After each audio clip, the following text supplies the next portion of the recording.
Start recording in three, two, and one. All right, and welcome back to the Reserve Squad Midweek Show, a soccer podcast covering all things in the EPL from a bench perspective.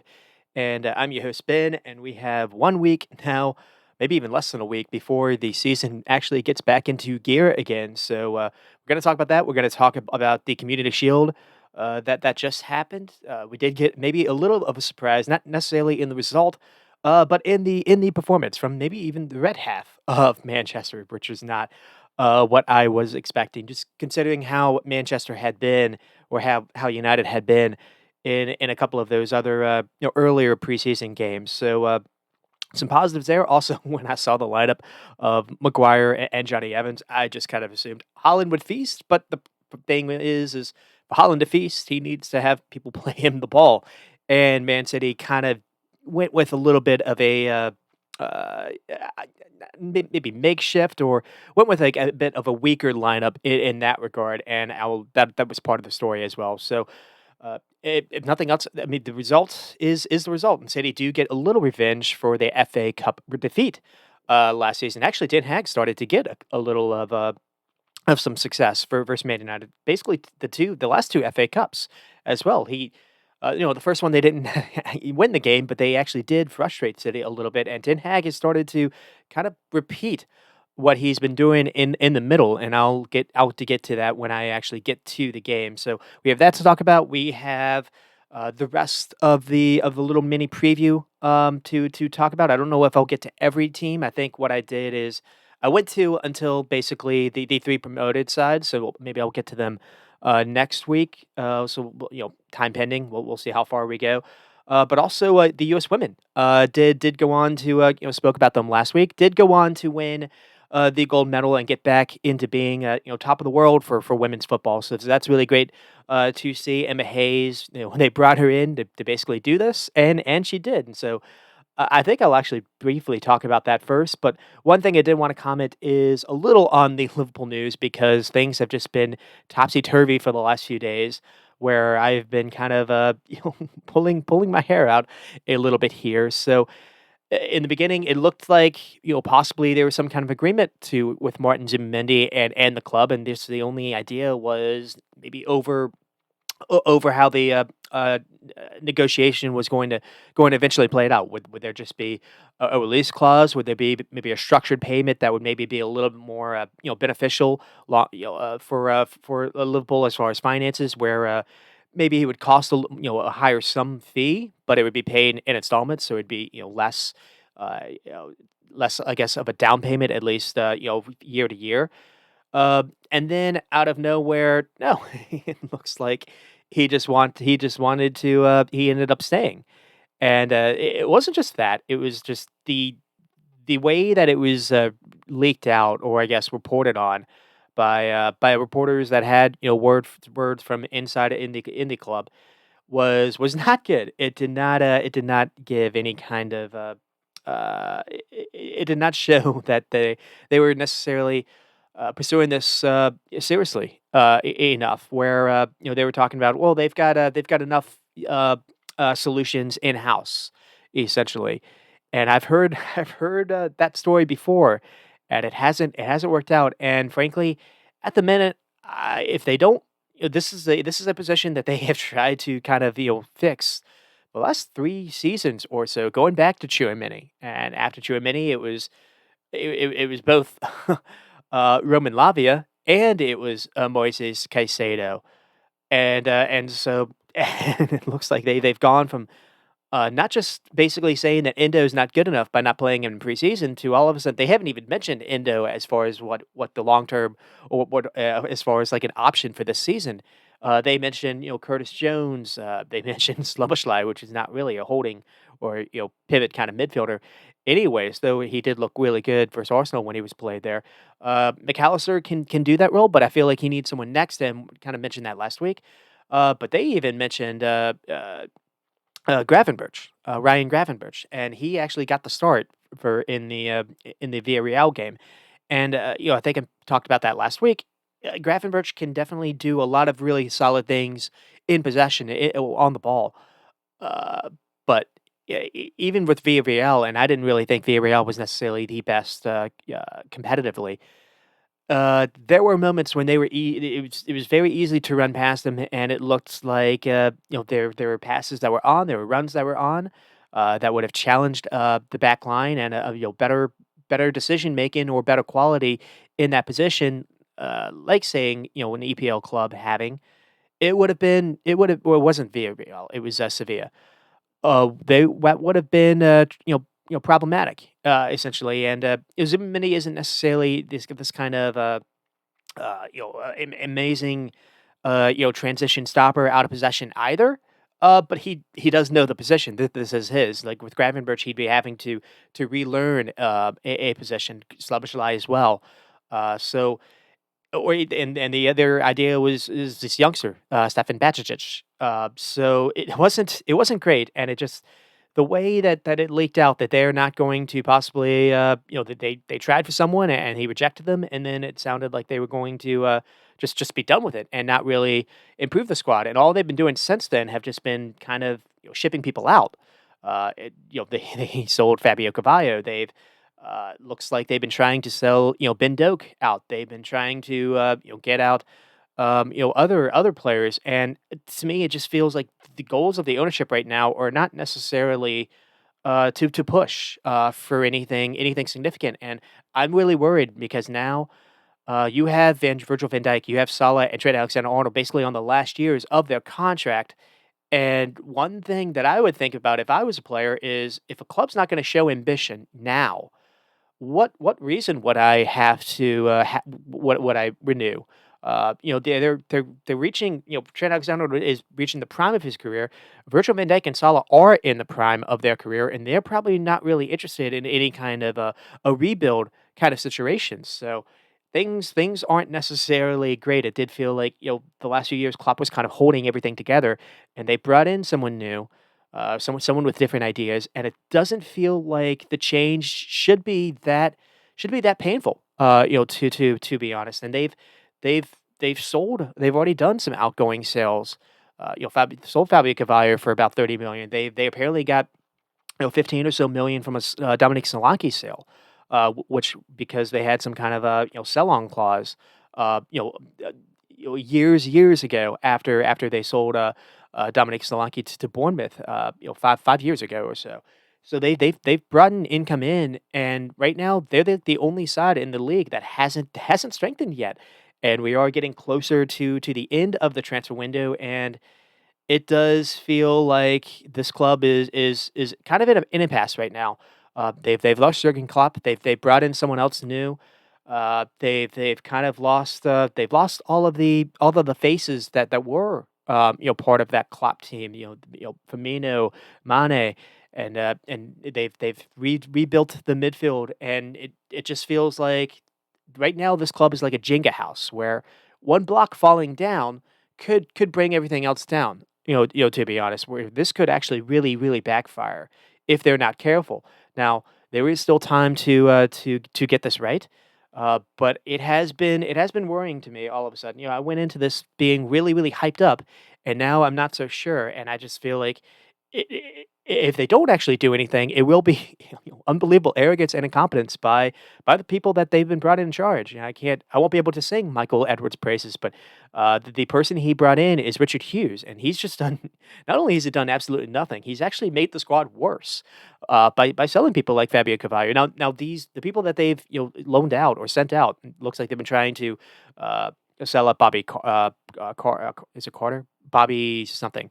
As well, just they've been looking at basically using the youth pool to just do player sales to and if they're not going to and if they're not going to use that to actually be a bid, it's fine to be a sell to buy club. To be honest, I'm not even against that. But I don't understand the idea of targeting just one player like they have with Zubimendi, and if you don't get him, well, there's no one else in the world that could possibly improve on what you have, and you're not just going to do a sale just to do a sale. I understood that for Chouameni. I understood that for Jude Bellingham. I understood that a little bit for Moses Caicedo. They tried that nonsense, and at the end of the day, they didn't even believe it, and they did panic buy on Endo.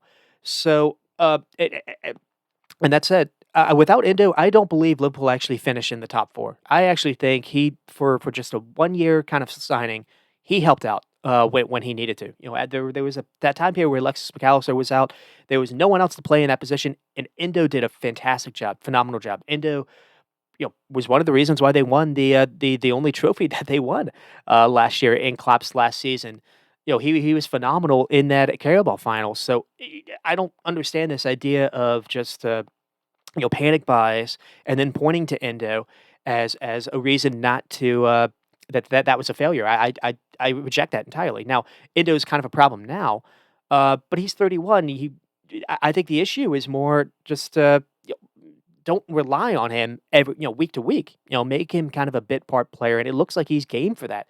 He's even spoken about where he feels like Liverpool could improve in this situation, in this kind of position. It's a position that they have been struggling in for a long time, and it is beyond frustrating that it looks like they are going to be having donut on their faces again. And I don't know. There's still time for this to change around. Maybe Bachacic, who wasn't able to play last year, maybe he turns around and he's able to save him, though it looks like they've been trying to loan him out as well. I understand given the youngster game time, Quanta basically saved them, 50, 60, $70 million last season because now they aren't even talking about needing to bring in other defenders, where I still think they could, bring in someone on with a left foot.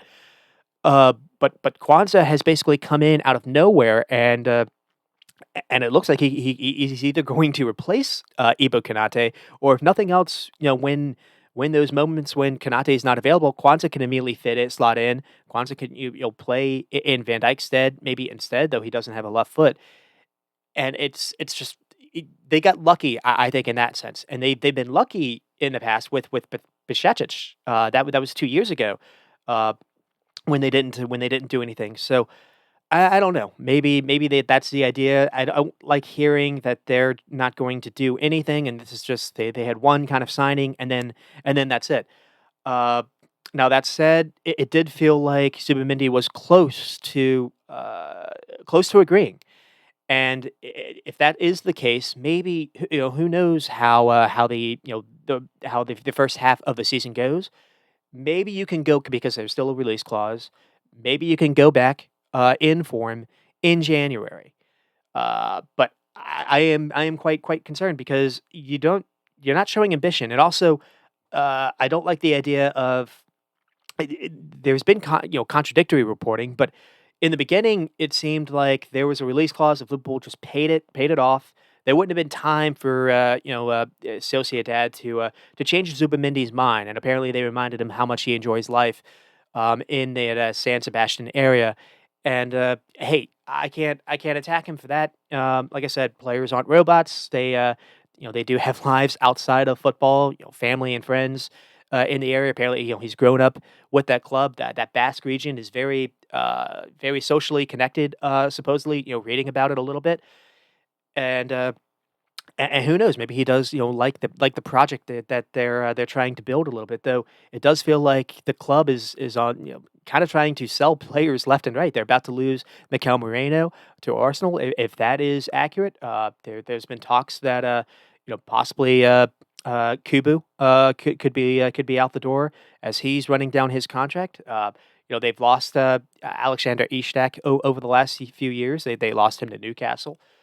So I don't really know what necessarily the ambition is, but the idea that Liverpool gave that club time to change Zubimendi's mind to me isn't necessarily great. I feel like they tried to negotiate a fee than necessarily pay the release clause. Now, there's been other talks that which is you understand a club trying to do whatever makes best for their financial situation. I would argue signing the player that maybe keeps you in Champions League, that shows some ambition, where maybe Virgil van Dijk and Salah and Alexander Arnold all kind of see that the train is still going to be on the tracks. They're still going to be able to compete at this club, where it's not going to necessarily be a steady kind of rebuild or a bit of a retraction or a bit of a bit of a change, in a negative sense. That's what I would assume, but I don't really know. Now there is still time to rectify this. There are other options, and you know, whether or not, Slot has to maybe, change what he was thinking about. Maybe they target someone else. Maybe they target someone that is more kind of a, defensive minded, that isn't necessarily great on the ball. And you can maybe hide him a little bit, like we saw Chelsea doing with Conor Gallagher last season. They basically, what they did is, in their early buildup, they didn't want Conor Gallagher to kind of be where, in that kind of, prime position in the middle of the field when they were trying to pass from the back. What they did is they moved him out to the wide area. They played Mark Cucurella kind of next to Caicedo instead. This is what they were doing when Enzo was out, and it actually worked out, quite a bit. And then when you're able to, advance further up, then you could use Conor Gallagher's legs in the middle of the field, or you could use what he offered, further upfield. So there are ways to kind of do this, where you don't necessarily have to have a quote unquote Rodri on the ball. But it does feel like they've targeted this guy. This is the 2022 version of Tchouaméni, or even, last year with Jude Bellingham, and I do not want to see them just kind of be like, oh, if they can't get him, there's no one else that can improve this side, because that does, if nothing else, that really does kind of say a little bit more of where the owners are at the minute. They're thinking a little bit more of the bottom line than necessarily, because they did spend last year. Maybe they're trying to recoup a little bit of what they spent last year. But without that spending, they wouldn't have been able to give Klopp his last hurrah, and it's not looking good for the ownership. And they brought in all of these, former directors back. They brought in Edwards, they brought in Julian Ward, and they brought in this guy Richard Hughes from Bournemouth. And so far, all he's done is he's tried to work on a deal to sign a goalkeeper to possibly replace Allison. So I like the idea of a long term kind of look, because they haven't done that with Salah. They haven't done that with other players that have been, in key parts of their team, where contracts are running down. You eventually need to reinvest in the squad. You eventually need to improve what you already have. So I like the idea of the long term kind of outlook, but I don't understand how that being the only thing that this guy has done. I mean, they needed a six. They probably need someone to be a different kind of left back than what Robinson and Tsimikas have. So without doing any of these signings, also you need Jota to stay healthy. I don't like the idea of just loaning out, or they haven't loaned out, selling out Fabio Cavallo, as he could have been maybe someone to just come in on a bench, and just maybe in games when you need someone to have a finish, or to find something in the final third, or in the penalty area. I don't understand. They just seem to be weakening the squad at the minute, and it's worrying. Another thing too is, uh, before all of this, there was actually reasons to be somewhat upbeat. Luis Diaz actually looked quite dangerous in the last Sevilla preseason game on the weekend, and he's now been kind of leaked out to, there was Man City news. I don't really buy that. He's been flirting with Barcelona for a long time, but I don't really know if I buy that either, because Barcelona have been trying to sign Dani Olmo, and they don't have the money for him. I don't understand how in the world they could also do Luis Diaz. Maybe a Saudi offer comes. I don't really know. There's still possibly a Saudi offer coming for Salah next season, if Salah wants that. Or also, the thing is, by these three players, running down their contracts, they could possibly go for free if they don't resign. So again, right now is the time to show some real ambition, because if who knows how this actually works out, where they're starting off with a whole new system, and it's looked great in the preseason. It really has. All it takes is just, other teams have also improved a little bit, and all it takes is just maybe a slow start where things this really could get off the rails a little bit. But there is still time to change this. Still time to make me a little bit more optimistic. Maybe I am kind of being a little more in dooms mode when I shouldn't be. Again, they have been really good in preseason, but I would like to, if nothing else, just to see someone else come in, where at least where they're not, just because they were already kind of a limited squad last season. And the reason why I'm harping on this is, Champions League is, they have Champions League now, and Champions League has more games added into the schedule, and just I saw injuries kind of take it out of them a little bit last season, and I just don't know if they have enough as is. One injury to Jota, and I'm looking at them having to rely on Darwin Núñez, possibly a tired Salah, possibly Luis Diaz, not necessarily always firing. A Gakpo, or if not that, or maybe Slabashly is able to come in and play further up. So those are kind of just where where my head is at. I did want to talk a little bit about what happened with the Super Mini news, but also want to talk about something a little bit more uplifting. So we'll get done with that. I'm sure there's still more drama for Liverpool to come. USA do go on to win the gold medal for the women's soccer, 1-0, thanks to a goal from Mallory Swanson. And I just feel like it was fitting because all tournament the front three was really talked about.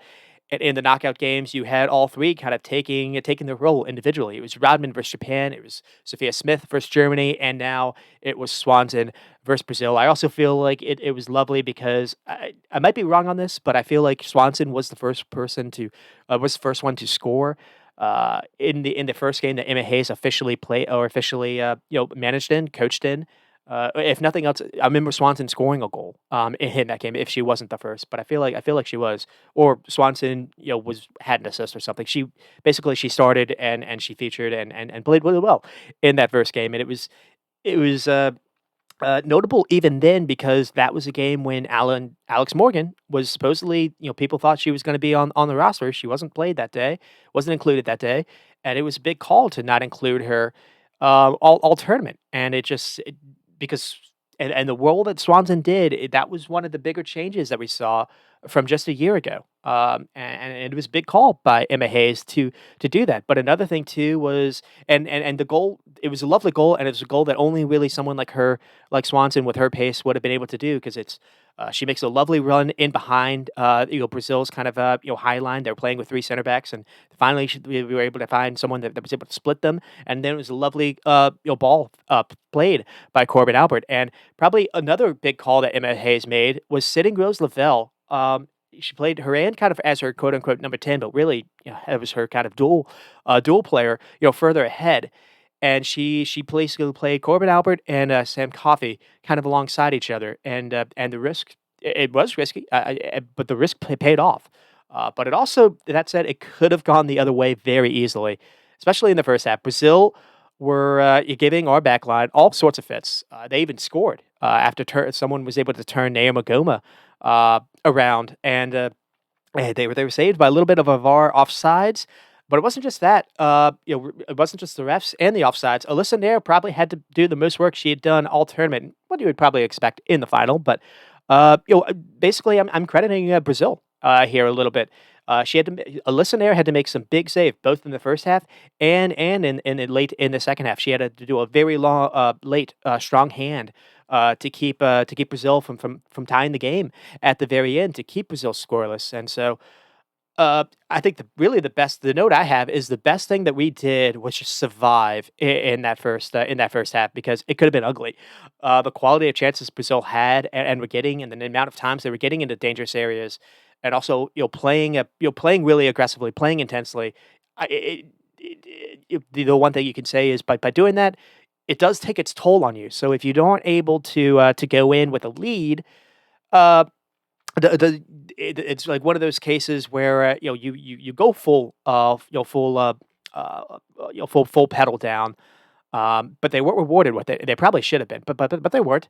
And Brazil just were not able to maintain that in the second half. There's also another thing to say that this was a very grueling tournament. No, both teams had to play basically with only 2 days rest, and there was traveling in between, and so that kind of basically showed up in the second half. The second half, it's availed like the dynamics changed a little bit.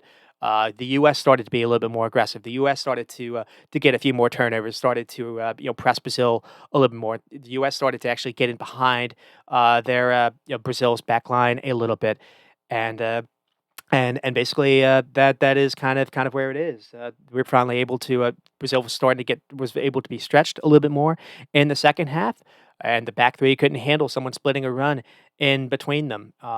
And another thing too is the game really was taxing and physical for both teams, but Brazil had a few injuries in the second half as well. Commentators again kept talking about how grueling of a tournament this was, and and around like I think like the 75th minute or so, it felt like Brazil were just all out of energy. They lost someone in midfield to just kind of a bit of a cramp, and then someone else had to go down a little bit after that. Well, there was also kind of a non-contact injury. So uh, I think it was just we got a little bit lucky that their aggression, the way that they came out in the first half wasn't rewarded, and because it was still kind of a 0-0 kind of game that played a little bit more into our favor. Eventually, we were going to get one of our really star attackers a look because that's kind of how we've been the entire tournament, and and that is kind of where the game went. Another thing to say is one of the changes that Brazil had to make in the second half was. Uh, they brought on, Marta, who, so it was nice to see her get to play in her final match, gold medal match, trying to win something for the first time, and, it is a little sad in that respect she wasn't able to go out, with that, but it was also just kind of a case where, I think she was able to actually create that one chance at the very end, but it just felt like you could just see the legs just kind of had kind of left her a little bit. The Brazil coach, started her in the first couple of games, and she got a red card, I believe, for Spain in that first game, so she had to miss the 2 games. But when she was back, when she was available after that, she was still sat on the bench. Brazil were going with a little more of the youthful legs than necessarily her. And another thing to kind of close out with her is it has been really cool because she has been. I don't necessarily call her like Brazil's Neymar or Ronaldinho, but she has been an icon of the women's game, and it's been really cool too because she's played a lot of her career in the NWSL in America. So it is kind of little bittersweet for things that kind of end that way. But one thing you can say is the Brazil team coming up behind her does look set to compete and still challenge going forward. So that is a positive at least in that respect. And also, so it- the one thing to kind of say is Emma Hayes did do it, and it wasn't pretty. It really wasn't. But it doesn't matter. A win is a win. She definitely deserves credit for choosing the front three to be her main selections, leaving out Alex Morgan, as I said. Really, Madeline Swanson being the main benefactor because she has the legs that Morgan just didn't show just a year ago, and and also just the way that Smith could drop in and play make and maybe be a false nine or try to help for link up play, or could run it into channels either on the left side or the right side, and so you could have Rodman kind of playing in through the middle, or you could have Smith playing through the middle. The front three could be a little bit more fluid, and in a respect. I mentioned last week how I thought this was similar to the men's French side in a different way. And this is going to make me look a little foolish. I always have Liverpool on the head. It did remind me a little bit of Klopp's Liverpool with Firmino. A midfield of more kind of workhorses than necessarily where the role was just kind of different. The role was just get attackers the ball in space as quickly as possible, defend well without the ball. Naomi Girma, reminded me a little bit of Virgil van Dijk in that kind of sense. And you had Allison back there with a listen there to continue the Liverpool comparison. Uh, is this repeatable? I do think they need to get better in midfield, and so it was nice actually for Corbin Albert who has had some kind of controversy herself. I don't necessarily need to get into that, but people that have been following, she made some comments on social media like in her youthful times that kind of disrupted a little bit of the fan base and players that were part of the team as well, but. Maybe she's kind of grown from that. Who knows? It was big to just kind of include her. It was big to start her, and to be her to her credit, she soared when the moment came because it without that ball, maybe the U.S. don't score because we didn't really create a ton of looks throughout the entire game, but we were able to get there, and then actually it actually looked a little bit better after that because we had moments to actually tack on a little bit after we had the goal and after Brazil really did have to stretch. But until like the 75th minute or so, we were struggling a little bit to really create. We struggled to really have control in the game. We had to. I think it was the most that I thought Germa had to defend. The player alongside her apparently was dealing with some knee issues, and she was only able to go. I think Davidson. She was only able to go 70 minutes or so, and then she was subbed out. Listen, had to make some pretty big saves, and I don't know. That's what you want. You want there to be a lot of good. You want there to be increased competition in the women's game, and the U.S. back on top of the world. But who knows how long it'll be? We need to we need to improve a little bit in midfield. Maybe Corbett Albert is part of that. I think Sam Coffey was part of that. She was. I don't necessarily know if I can say she was a player of the tournament, but I felt like she was kind of the controller, the kind of rock in the middle that we didn't necessarily have a year ago. And not necessarily someone that's going to show up, stats wise or in highlights, but just in moments when she needed to be there to be and make a tackle or be in position, she was. In moments she needed to be kind of the to show for the ball and to help us keep it, she was also there as well. And so it was a big call by Emma Hayes to play those two together, Albert and Coffee together. Lindsey Horan was played a little higher up that way. Maybe she didn't have nearly as much to do with the ball in possession. And to her credit, she finally did play probably her best game. Not necessarily again with the ball in that sense, but she was quite good at just being physical, kind of being someone to press, being someone to put pressure on the ball, being someone to stick out a leg and to win some turnovers. So all in all, well done to the team to Team USA, well done to Emma Hayes, and to the USF, well done for hiring her, and hiring the best coach basically in Europe at the minute, because she's been talked about for a long time. And they went out and they apparently made her the most expensive coach in the women's game as well, and it worked out. How weird! How weird! They didn't actually just try to do some things in house. They didn't try to half-ass this. They really wanted to.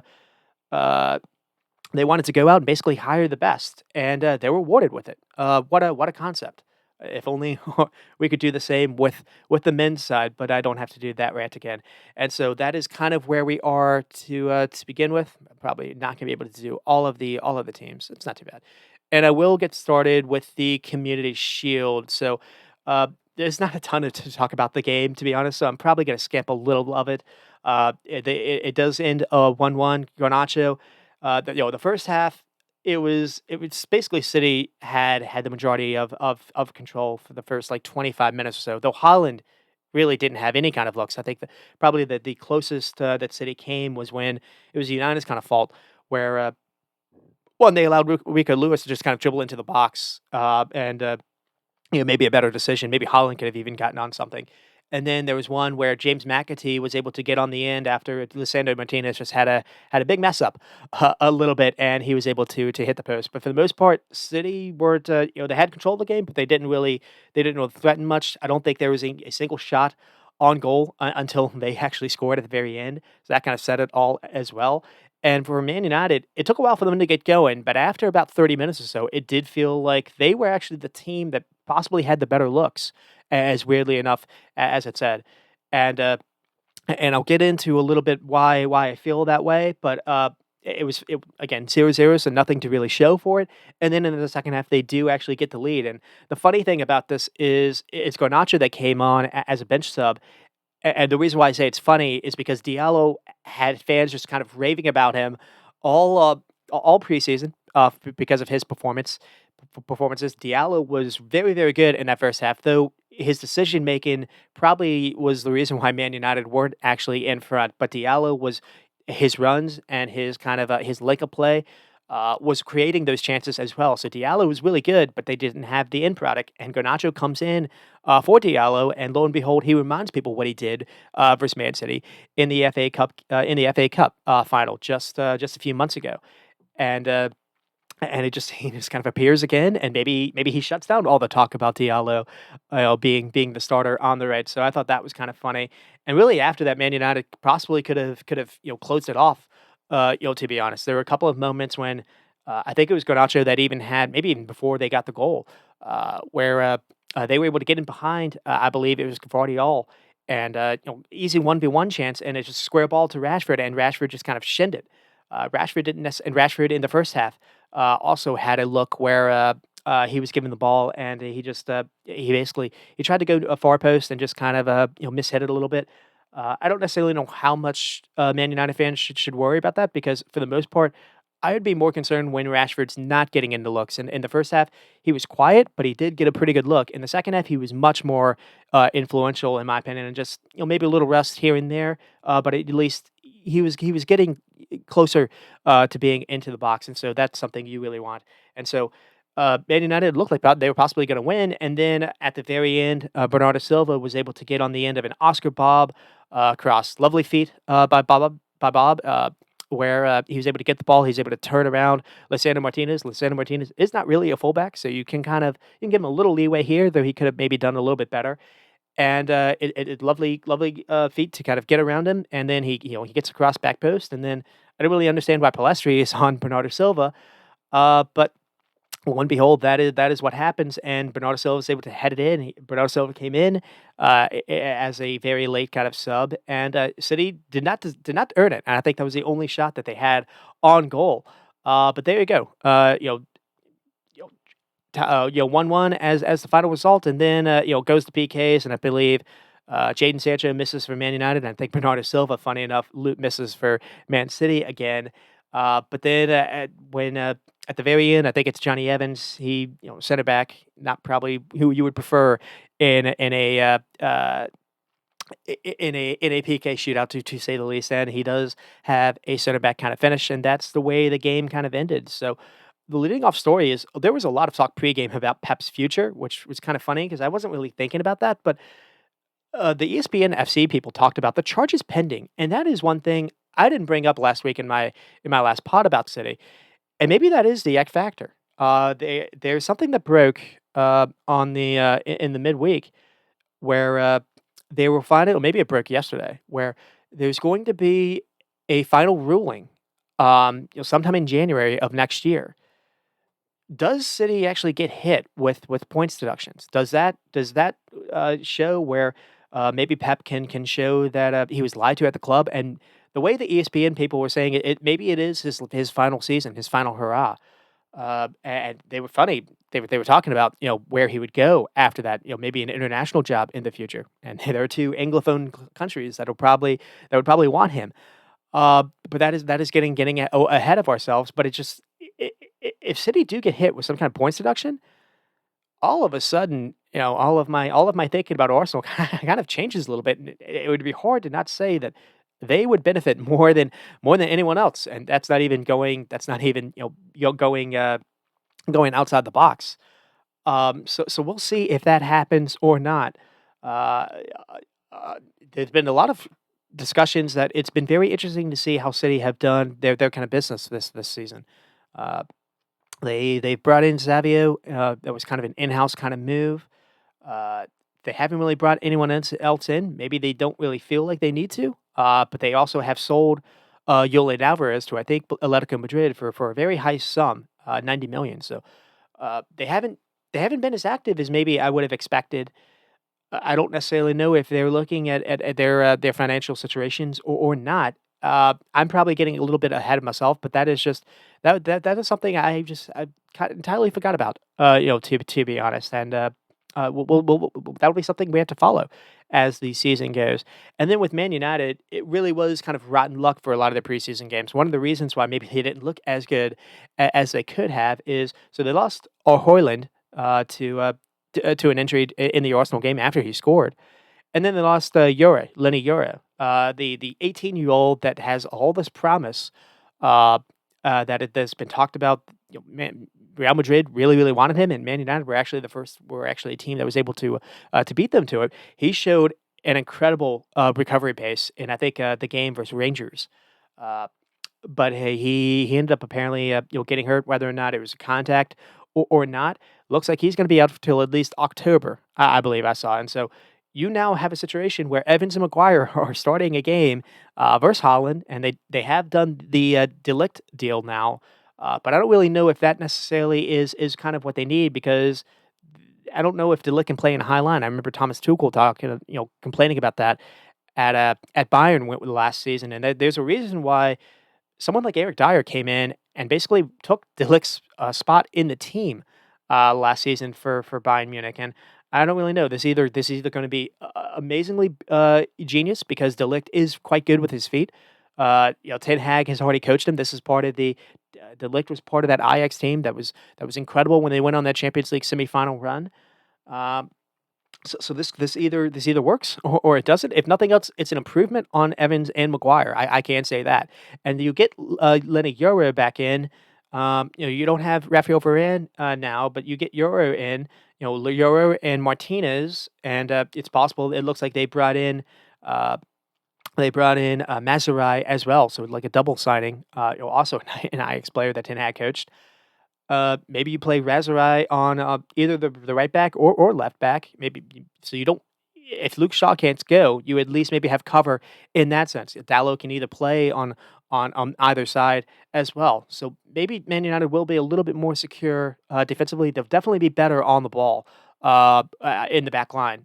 So maybe that'll help out with, and Andre Onana as well. But we'll have to see if they continue to do what they did last season. Now, one thing you can't do with a De Ligt or even a Maguire. Maguire didn't actually have a bad game at versus Man City, or even Evans in that regard. But what they were not playing a high line. They were not really pressing really, really high. They were sitting off. And I'm curious if maybe Ten Hag has decided to change how Man United have been playing for the last season or two, where they tried to be one of the more higher pressing sides last season with their front line.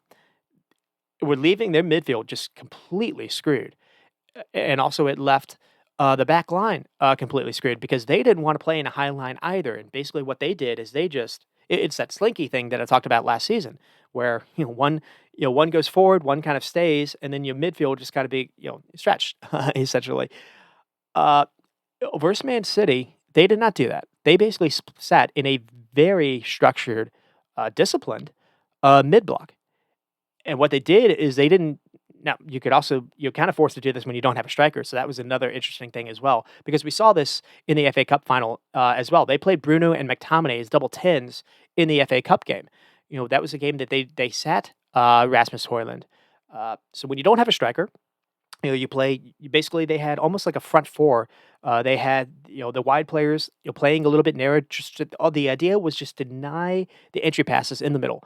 Allow maybe, City to have space on the wing. City don't really like playing on the wing anyways, and it felt like they tried to do that again here. But the other thing is your two wide players when they go forward, they have to do it quickly. You have to do it with pace and it's a counter side. They were already playing, off the counter anyways, but it's different when you structure it a little bit this way.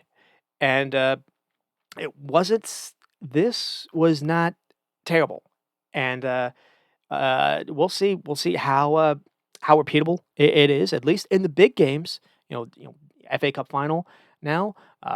This Community Shield, it has worked. You've got Rashford and Garnacho that are really good at being wide forwards, but that can also cut inside and also be goal threats, kind of by themselves. But you got to do it quickly. Uh, and so the idea really is to just set up in a mid block, not be open. Open will be another word that I use for them a lot. Make things really, really compact and frustrating. And when City lose the ball, that's when immediately you look to go long and you look to try to play those runs in behind. Uh, can that work over a season, or can that will that necessarily work versus other teams in the league that also kind of want to sit back? I'm thinking of someone like a West Brom or like a Brentford. That'll be where I guess that kind of that gets challenged. But actually, who knows how it'll be versus Fulham this coming week? I think that's the opening game. If nothing else, we're finally seeing something different from Man United that we haven't seen uh, as much of from Tim Hag. So if nothing else, that at least showing some signs of improvement. So I you go at him as often as I do when someone does something worth praising. It's worth it to praise. I don't need to do any kind of agenda there. The way we get started, so we had Rico Lewis, Akanji, Ake, Gvardiol. You look at that. That's no Kyle Walker, but for the most part, that's pretty strong. Back line, and then you look at O'Reilly and Kovacic as the midfield. So no Rodri, and really that kind of where everything kind of went away a little bit. You have Oscar Bob, McAtee, and Doku and Holland. So McAtee and O'Reilly were kind of just the ones you looked at, and other than that, it's a fairly strong City 11, in my opinion. The ESPN FC guys were just trashing it left and right. Maybe they were right. I don't really know because Man City were not good in this game. But it is interesting to see City without Rodri, City without Kevin De Bruyne or Foden, or even Stones. Uh, it's not Man City. As we've seen, McAtee had a chance to really get a moment to have for himself. Got to be in that 10 role. Didn't really play that well, unfortunately for him. Uh, and then with Man United, the look really was wild. So I'm gonna call it a 4-2-4. That's what I've been doing. Maybe that's just kind of what I'm seeing these days. It's one of those where you look at a picture and that's like the only thing you see. Because I've been seeing that with Liverpool, I've been seeing that with Brighton. Uh, but it's Dallo, Evans, Maguire, and Lisandro Martinez. So Lisandro Martinez played in the back line. Doesn't He wasn't really a fullback though. He was almost sometimes they kind of shifted him out actually to play in midfield. So that was kind of interesting as well. Casemiro, Meno, in that kind of that pivot. It was interesting to see Casemiro again, as everyone remembers in the FA Cup game or FA Cup final. Casemiro was not played. It was Amrabat. Casemiro actually was left off the bench as well. People thought that was going to be the last we saw of Casemiro, and Casemiro played a very good game here. So maybe that's gonna be a story. Does Casemiro kind of redeem himself a little bit? I'll get to him a little bit later. And then you have Dallo. Mount Bruno is kind of like the double tens that I was talking about. It's interesting to see Mount played over maybe in McTominay. That was maybe the one surprise here, and then Rashford. And the only thing to say here is I didn't feel like Mount necessarily. It doesn't feel like they still know what to do with him. It almost feels like he really is kind of just Bruno's kind of backup. 'Cause I don't see where you fit him on, maybe you fit him on the left, when Rashford can't go, though I feel like Garnacho is better on the left. You could play Garnacho on the right, but I also feel like you have Dallo. You also have Jadon Sancho if the idea is to hold on to him or not. There's been talks that he maybe is out the door. Anyways, everyone remembers what happened with him and Ten Hag, just a season ago. So, uh if nothing else, it was interesting, and it wasn't maybe the kind of the best thing about it is you had some good and some maybe not so good. The Mason Mount thing, I still don't think necessarily worked, so that's something they can look at. So that kind of gets a little bit to where we are. The first half, kind of mentioned City were sluggish, and they did have moments. Doku actually looked quite bright. He was beating his man. He was beating Dallo, but when it came time to find people, he wasn't able to do it. Oscar Bob had a pretty decent moment. He was able to cut inside, but couldn't keep the shot down. Other than that, City really were quiet, and Man City without the Rodri, Kevin De Bruyne, and Foden. It was rough. They couldn't find Holland the ball at all. City's young players were not brave enough on the ball, in my opinion, to fed those balls into Holland. City, I mean, Man United were doing a very good job to at least make it look as constricted as possible. The space really wasn't really there. They were able to get Doku the ball, but Doku had a whole lot to do when he got it, and they just weren't able to find Holland at all, and he was frustrated. But the other thing too is watching Gvardiol, and I talked about him last. I praised him up actually last pod. One thing to say about him is I really do not understand what his role is going to be if they're not going to make him do overlap runs or to make him, play higher up. Because what they were doing is they were playing him really kind of conservative. When you have someone like Dallo, behind him, maybe that's kind of the case. I don't know. But I didn't understand what his role was because he wasn't offering anything in the ball. He wasn't offering someone like a Doku any kind of help when Doku had the ball. And I thought he was poor defensively with his positioning as well. Man United were able to get behind him, not just the first half, but definitely in the second half. So that was a bit of a surprise as well. And then with Man United, the notes I had for the first half was Diego Diallo or Dallo, Ahmad Diallo was quite positive. And it is kind of funny that Garnacho is the one that scored, and everyone's gonna kind of forget about that.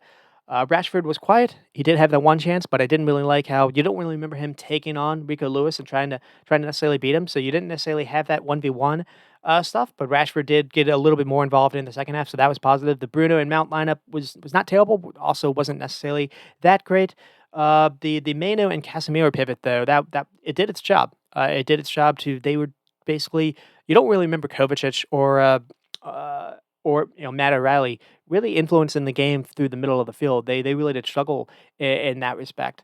So they did a good job to at least make things hard. And one thing you can actually credit Casemiro for is when Man United were able to get ahead, Casemiro had some really nice balls, one time passes into the box. There was one when he played in uh, Amad Diallo continuing his run, and instead of going for goal, Diallo tried to square it and just squared it to no one.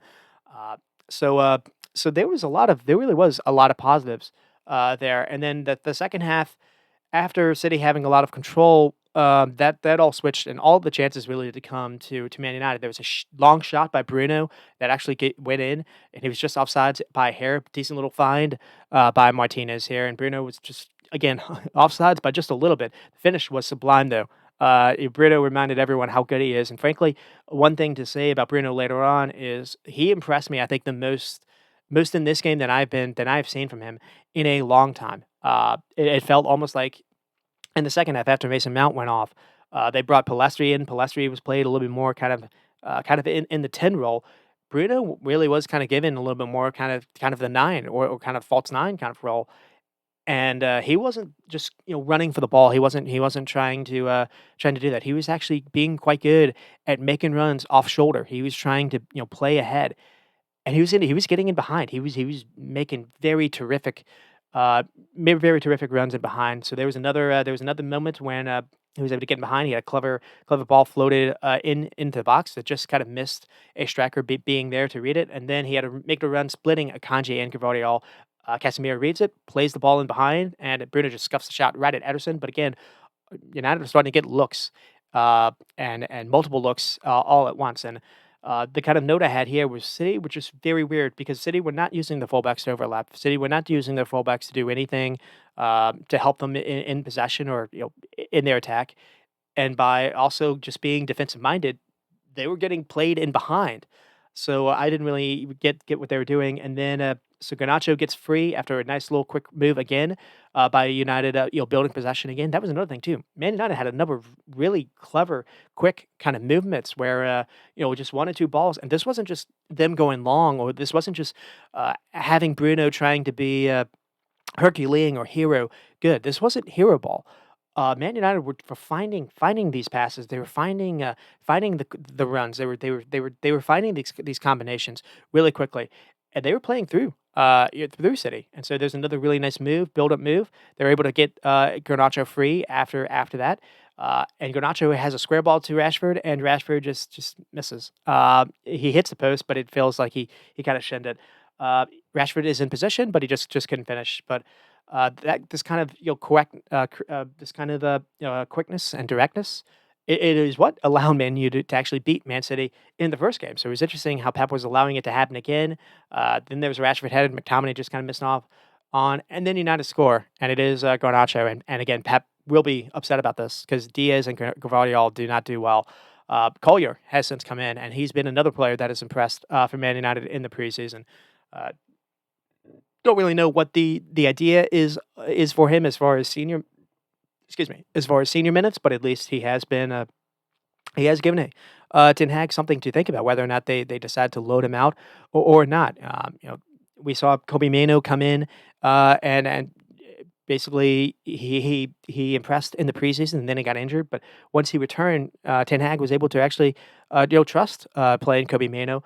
I don't necessarily know if Collier is going to be in a similar kind of boat, but he has looked good when he's been played. So you have Collier and Palestri that have since come in, and they work to turn Mateus Nunes over, and then Palestri is able to carry the ball upfield. He's able to find a teammate. That's blocked, so there's a little fortune here. But the ball deflects and finds Bruno anyways, playing it basically as Man United's kind of 9 now, and then Bruno plays it out wide quickly to Garnacho. Garnacho in open space. Diaz is laying off, and then when Garnacho gets it, he has to basically Garnacho is able to cut inside and go past Diaz like he's not really there. Diaz can't make up the gap. Gavardiol then has to start, who's out of position, is trying to recover, but he's kind of in between thoughts. He's trying to mark Scott McTominay, who is making a run as well, and Garnacho uses McTominay's run to continue carrying and to go past him. And this is all happening at speed, and City just kind of caught a little bit, and they're not able to close down Garnacho, and Garnacho is able to basically, find the corner and to beat Ederson. It's a really clever finish by Garnacho.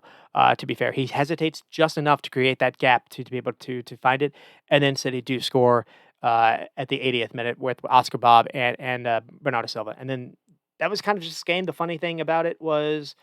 Uh, Kevin De Bruyne was able to come on in the final, 5 minutes, and the first thing he did was to look to get Haaland the ball into the box that no one else was doing. Haaland really was kind of invisible, though, otherwise, and that was a bit of a theme that they had a little bit last season, in my opinion, and that said, I even talked about that last week. It is remarkable he still finished with 27 goals, throughout the campaign because there were so many games where it felt like City were struggling just to find him. It almost felt like he was a scapegoat, but the times when they did find him, he ate, as they say. So, key stats we have Man City with 9 shots all game, only one on target, the one they were able to score on. Man United with 8 shots and only two big chances for Man United. Again, it wasn't the prettiest game. Possession, Man City, probably you would expect 56%. The one test I have for Ten Hag is the next thing. Can you control a game and actually beat a can you control a game and win versus a strong opponent? They've gotten into a situation where he's quite good at bunkering down a little bit and getting results. Can you the next kind of step up from that is can you control it and also win. But I guess first things first. This is the guy that probably did feel like his job was not only on the line, probably lost, and then by beating Man City in the FA Cup game, he's got another chance to turn this around. And they've made some signings to improve the back line a little bit. And we'll see. I was thinking Delict won't work if they kind of tried to play in this little bit more of a mid block where they're not asking him to defend a whole lot of space. They're not asking him to defend from the halfway line and behind him.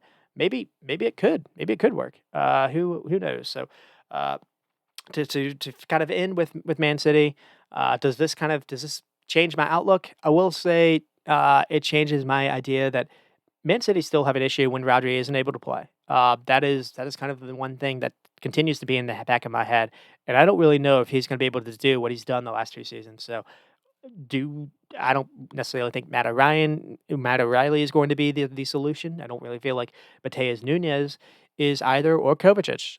One thing you can maybe say is I was thinking uh, they need to find someone to play next to Rodri if it's not going to be Kovacic. I feel like Bernardo Silva could actually do that. Bernardo Silva could be maybe your Gundogan, and you can move Bernardo Silva around now because you have options on the wing now. One player I didn't even mention is Savio. Savio was able to get a debut and actually played pretty well. Uh, but you have a mix of either a Doku or Grealish or even a Savio. Savio can play on the left side or the right side, and you either have a Foden or you have Oscar Bob that can do a job on the right. So maybe you can move Bernardo Silva around. We'll see if that is the idea. The lack of fullbacks providing width. I'm curious if this trend backfires. This has kind of been a thing that we've seen in the game. Just the center backs at fullback that can't really defend. Gavardiol when he has to actually attack people 1v1. I feel like he can get got at a little bit. As good as he is, and I did praise him. He did have a good second half of the season. To be honest, I feel like Gavardiol should play a little bit more as a center back, basically, and I feel like Nathan Ake should be their left back if the role is to play with a center back that can defend a little bit more. Because I saw Ake being amazing for the Netherlands in Euros, and to be honest, Aki has done a job at left back in a number of in a number of high profile games. It just hasn't necessarily been. Uh, it hasn't necessarily been uh, uh, that consistent with it. I don't really know why Pep doesn't do it. Maybe he's not necessarily as good on the ball when they're trying to build out a little bit. You can maybe hide that a little bit by playing him a little further afield, but I feel like that probably should be the idea. I don't necessarily know if Pep will agree. We'll have to see how that goes. So that's kind of where we are. One kind of final thing to say about City is what do they do with Oscar Bob?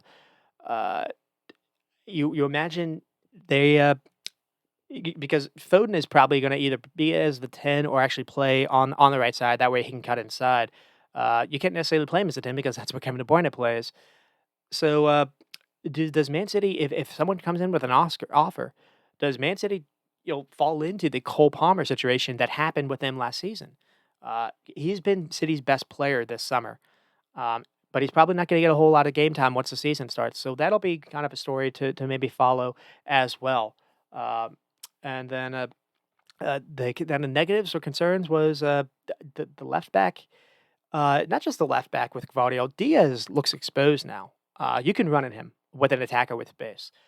Also, the inability to play hard on the ball, that's just been something that I've long said, but when you have Foden's gonna look for to play him.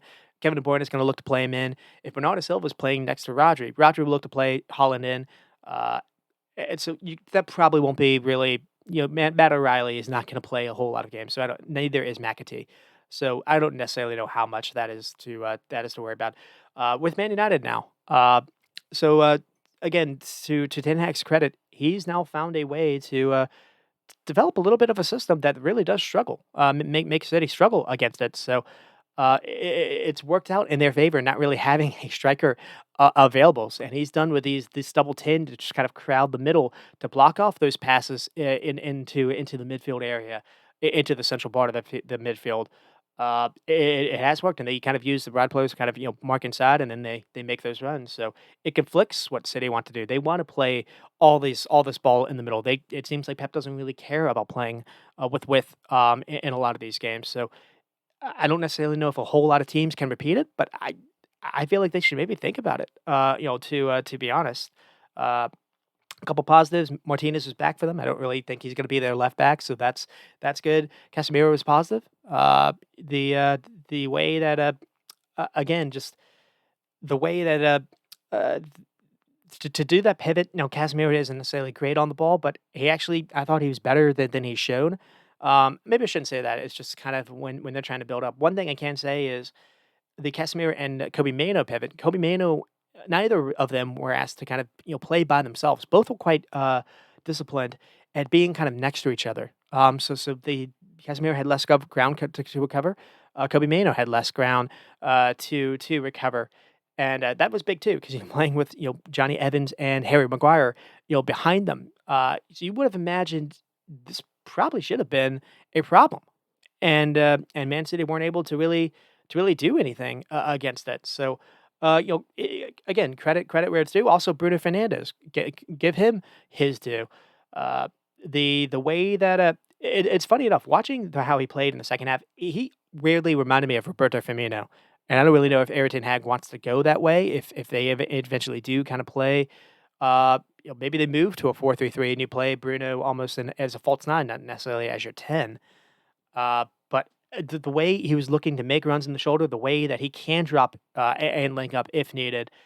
Uh, the only thing you can say is he does like to do the home run stuff. Sometimes it comes off, sometimes it doesn't. But when it does come off, he is a fantastic player, and I keep wanting to discount him. And another thing I can, give him credit for is he's a really good presser and worker without the ball. Sometimes almost to a fault, because sometimes he'll go and no one follows him, and all he's doing is just being a headless chicken, running to the press the keeper when no one follows, and all you're doing is just leaving that space for God knows what. But he really is kind of a profile that he he's better than I always want to give him credit for, and it was another reminder.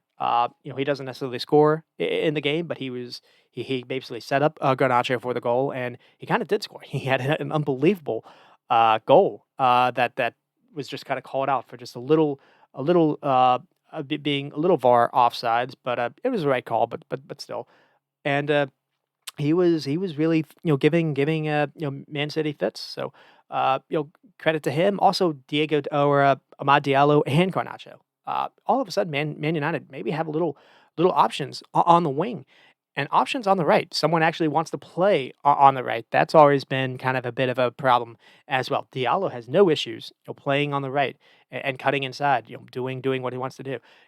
Notice I'm not saying Anthony. You still have him, and he's been a $90 million mistake. I don't really know if uh, maybe he has some kind of redemption arc, or Ten Hag's finally kind of assumed you don't cut your losses now. There's also no Sancho that I'm mentioning. I don't really feel like Sancho is going to be in the cards, but who knows? Maybe so.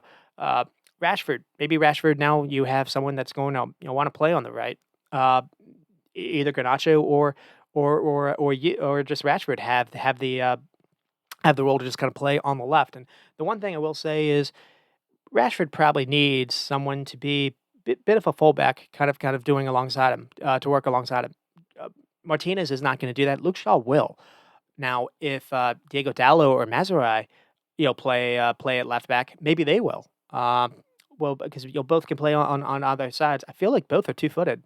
But I might be mistaken about Diallo. I know Diallo can play left back, but I don't really know if he can make that run on the channel and get a cross in with his left foot. But Rashford needs that.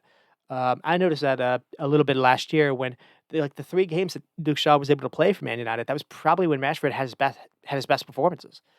Maybe not even in the league. I think it was an FA Cup or like a early Carabao Cup game for someone when Luke Shaw played, and uh, it just Rashford looks so much more dangerous because he likes Rashford does feel like he's a one trick pony a little bit, and that's that's unfortunate. But the one trick is quite good. He likes getting in on his right foot and likes going for goal. But you need usually a fullback to kind of overlap to just to take a defender off him or to get a little of that doubt. So we'll see what they do. Maybe the kind of one negative you could say is a little harsh, but they didn't see the game out. They possibly could have won before it went to PKs, and then they did lose in PKs. So uh, to get started with the preview, I think I will start it with Man United since I feel like that's kind of fair. What I'll do is I'll probably go to the top 10, see where we're doing for time, and then go from there. So, the in season kind of or the preseason kind of preview for Man United. What they are fun to talk about is kind of what I have for them. They were able to keep Ten Hag, probably not what I was expecting, and they had the most wild the roller coaster kind of ride to get that FA Cup win because they were leading Coventry City 3-0 comfortably, and then they let Coventry City, back into the game, tying it. It got to a point where they maybe even lost the game, and they were saved by a very shaky VAR offsides call because Coventry maybe even, won it before it went to PKs, and they were able to win in PKs. And then out of nowhere, they do pull off the upset, and, I do feel like that's basically what saved, Ten Hag his job, but again, Ten Hag did have a legit good game plan. Playing Bruno Fernandes and kind of that false nine, playing him with McTominay, bringing Amrabat back into the side, because that was another thing too. They had this guy Amrabat, Safrim Amrabat, uh, that they just weren't using for some reason. Yeah, maybe he wasn't the greatest on the ball. Maybe he wasn't, the player that they thought they were getting. Um, but he did a job, and he came in versus Newcastle and was very good versus Newcastle. It was that moment when Man United had absolutely no one to play at center back. Casemiro was playing at center back. Casemiro was not good at center back, but Kobe Mainoo was getting outrun. You couldn't play him with McTominay or Mount or anyone else. You needed to have someone with kind of a defensive steel a little bit to them, and that's what Amrabat offered. And he had a really good game versus Man City as well. So much so that it worked out because no one was really talking about Casemiro other than he didn't play. I thought it was a little bit surprising that they haven't tried to bring him back, but who knows? That chapter looks to be off and done. Uh, but the one thing you can say about that FA Cup game is they it was they were able to get a couple goals off the counter, and then they defended well for their lives, but it wasn't really an up and down super open game. And they did have to, Man City did absolutely own it in the second half. From what I remember, Pep actually messed up by not starting Jeremy Doku as well. They didn't have any kind of width in that FA Cup game. And once Jeremy Doku came on, actually, Man City did have a lot more. You had to defend on the wings, and then that opened up the middle a little bit more. I think Jeremy Doku even got one of the goals to make it 2-1, and then it was just kind of a pray hold on to your butts for the final like 5 minutes. So, but that said, Ten Hag was able to have some success there, and Cameron went with the same kind of formula, and again, it gave Man City some problems. So, again, credit it's worth praising people that do some things that are worth praising. That's all I can say. It's preseason form. We have Rangers. They beat Rangers 2-0. That was when Yanni Ure had a pretty good kind of highlight in his debut game. They lose to Arsenal, and no one really cares about that. It was the losing Euro and Rasmus Højlund. So that was negative. And then the Betis game was interesting because I thought like they were getting outplayed in the first 20 minutes. It looked kind of and then they actually win it 3-2. Actually, they ended up coming back, and it was 3-1 before halftime. Really strong performance by Amad Diallo. And Rashford looked sharp in that game. Defensively, I did feel like they were suspect. And then versus Liverpool, they had some decent attacking opportunities. The scoreline really could have been 3-3. But they were vulnerable in midfield. It was really easy for Liverpool to play through them. Casemiro and this kid Collier were okay, but again, they were getting stretched. Lindelof and Evans and Maguire did not look great there. That was one of those cases where Man United were able to be opened up. And that's why I was a little bit surprised that the Community Shield game was what it was, because they did not look necessarily good in that Liverpool game. Outside, they looked good going forward, but defensively, it was a mess. So areas to strengthen. I did feel like Euro wasn't enough. They still needed to add something else. Uh, and they've since brought in a Delict. I put down that they were linked to him. They've since brought him in, but I feel like at least the way that they were playing last year, they need to defend big spaces in behind them. Euro can do that. Delict, I'm not necessarily sure that they can. I've been a bit surprised. One player I have mentioned here is Maxence Lacroix. I feel like he maybe made a little bit more sense. He's also in Germany, but they haven't maybe looked at him. 24, 25-year-old for Werder Bremen. One thing they do have with Delict, though, is they have someone on the ball. Someone that Onana is going to not have an issue where someone's trying to hide from them. Onana's going to be able to give Delict the ball, and Delict's going to be handled, being pressed. He's very good ball playing center back, and that's not nothing. So we'll see how this works. Anything is better than reliant on Harry Maguire and Johnny Evans to get starting minutes for you. Uh, 75% of the season. Or Lindelof can maybe do something here and there, but I wouldn't want that to be something that I rely on. So now you have Delict, you have Martinez that can play in, and you have Euro when he returns. So that's better. Also, you're not going to have Juan Bissaka for defensive help, but you have Diego Dallo, was maybe their player of the season last year. He can play on either wing, and you've brought in Mateus Delict's Bayern teammate in Mazurai, who hasn't really had a lot of games himself. He didn't have maybe the Bayern career that people were expecting after he moved from Ajax, but he was quite good at Ajax. So I don't, that could be just kind of a Dutch league thing or not. We'll have to see. He to be fair, he got got some minutes versus Real Madrid in the Champions League, so he was good enough to get Champions League minutes, semifinal Champions League minutes. So uh, that is kind of where Man United at least have improved a little bit. But everything again last season was about the space between the midfield and the back line just being gigantic. If you're not going to press like mad, if you're not going to have Bruno to kind of leave that spot, leave those two kind of holders kind of screwed. This does it allows you to play a little bit with a little bit more kind of slower center backs. So we'll see if maybe they actually change a little bit how they've been setting up. That'll be something to see. So no Amrabat, Casemiro back, Kobe Mano is back. Uh, we'll see what they do with this Collier kid. If not, maybe they loan him. Scott McTominay, I still have no idea what you really do, but I would prefer him to play further ahead than necessarily uh, in that kind of pivot role. They've been linked to someone like Sanderberger. I don't really know if that happens. They've been linked to someone like Manuel Ugarte, and that to me is probably a signing that they should do if they're going to play the rock and roll football that they were doing last year. Probably a rock in possession, but similar to me in Casemiro, to where Casemiro was for Real Madrid. He is a beast out of possession. He makes up so much ground. He is very good with his challenges, and he's not terrible on the ball. He's just not someone you want to build up with. You can hide people like that. If it's just one, if you got everyone else is good with the ball, you can hide just one player that maybe is not the best. Uh, I'd be surprised if they don't try to shore that up, because I feel like I don't unless they are going to change how they've been playing.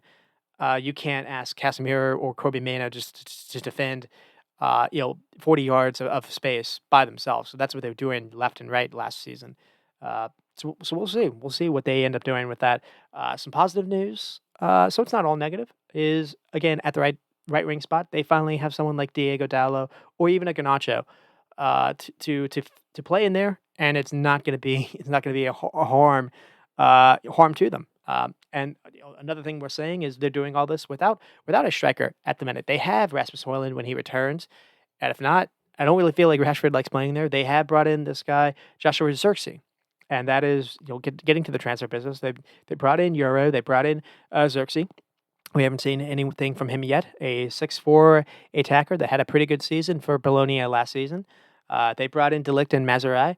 Uh, and that's kind of just where we are as far as kind of outgoings. It doesn't feel like they've done a whole lot as far as people that would be expected to see minutes. Probably the biggest name would be Mason Greenwood, but that departure probably makes sense for the club given what he was credibly accused of. Don't really need to go into details about that. Uh, and I imagine it probably will be someone like a Sancho before the end of the season, but who knows? As far as goals scored, they finished ninth with 57. The surprise though was finishing fifth with 58 goals, and that just defensively that doesn't look that bad when you're just looking at numbers. In borderline, it's good. I mean, it's probably not what Man United want, but they finished where they finished in the table.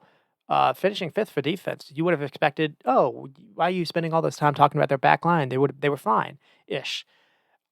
I think the chances that the keeper had to, the chances that the people had at their keeper at their goal was enough to put them in the bottom five worst in the league. Onana, weirdly enough, had a good season despite a lot of the marquee errors or moments over the course of the season. Onana had to make a whole host of saves.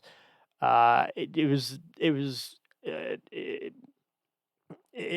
was Dance Town versus them the entire second half of the season because of that slinky effect. And it wouldn't just be like the top teams; it would be people like Fulham. It would be Brentford. Brentford had like 30 shots against them. They had a moment when it felt like they had conceded like 50. They had conceded like 100 shots in 4 games. So for them to finish with that kind of record did actually surprise me a little bit. But I do feel like that was maybe a little bit misleading. Goal scorers, Bruno finished with 10. That's not great. Rasmus finishing with, I think it was 13. It's 10 or 13.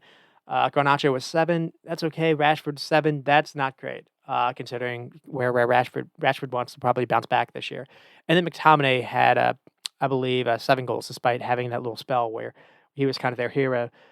Man United were like a moments team last season, and probably the most I've ever seen. There was even a moment where it felt like they were dreadful the entire season, and yet they would have enough moments where they would actually be close to like fifth or sixth in the table, close to a Champions League spot, only by a couple of points because they would just find a way to just get performances out of nothing that always felt fugazi. Uh, that's just I don't really feel like they can repeat what they did, so that's kind of where I'm getting at. Top players: Diego Dallo, like I mentioned, with the right back and left back shifts. Bruno Fernandes, despite the things I said about him, when you are a moments team, you need someone to actually create your magic, and he did. Probably the second best central attacking midfielder in the league outside of Kevin De Bruyne. I feel like I can probably give him that too. Uh, frustrates the hell out of you though. I'm not even a Man United fan, but just sometimes undisciplined, could be the word for it. Sometimes he's given too much of a free roll where it almost detriments the team. But that's when you need a moment, he is quite good at delivering moments. And so 10 goals. And I think he also had a number of assists as well, probably close to double digits. Andre Onana, again, despite the minimal errors, was quite good. Kobe Maino is someone I have here because he kind of studied the ship a little bit. Wasn't always that great, but I just feel like Ten Hag maybe messed up not playing him and Amrabat together more. Because in the first half of the season, Casemiro was playing midfield by himself, and he was getting run over. And then Kobe Mano came in, kind of settled things a little bit more, but it was still not necessarily that great. And then the second half of the season, it was kind of the same thing.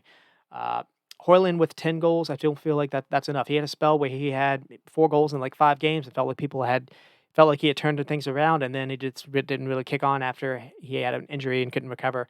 Garnacho felt like he was maybe played out of position, but 7 goals from a wide area, I feel like is very respectable.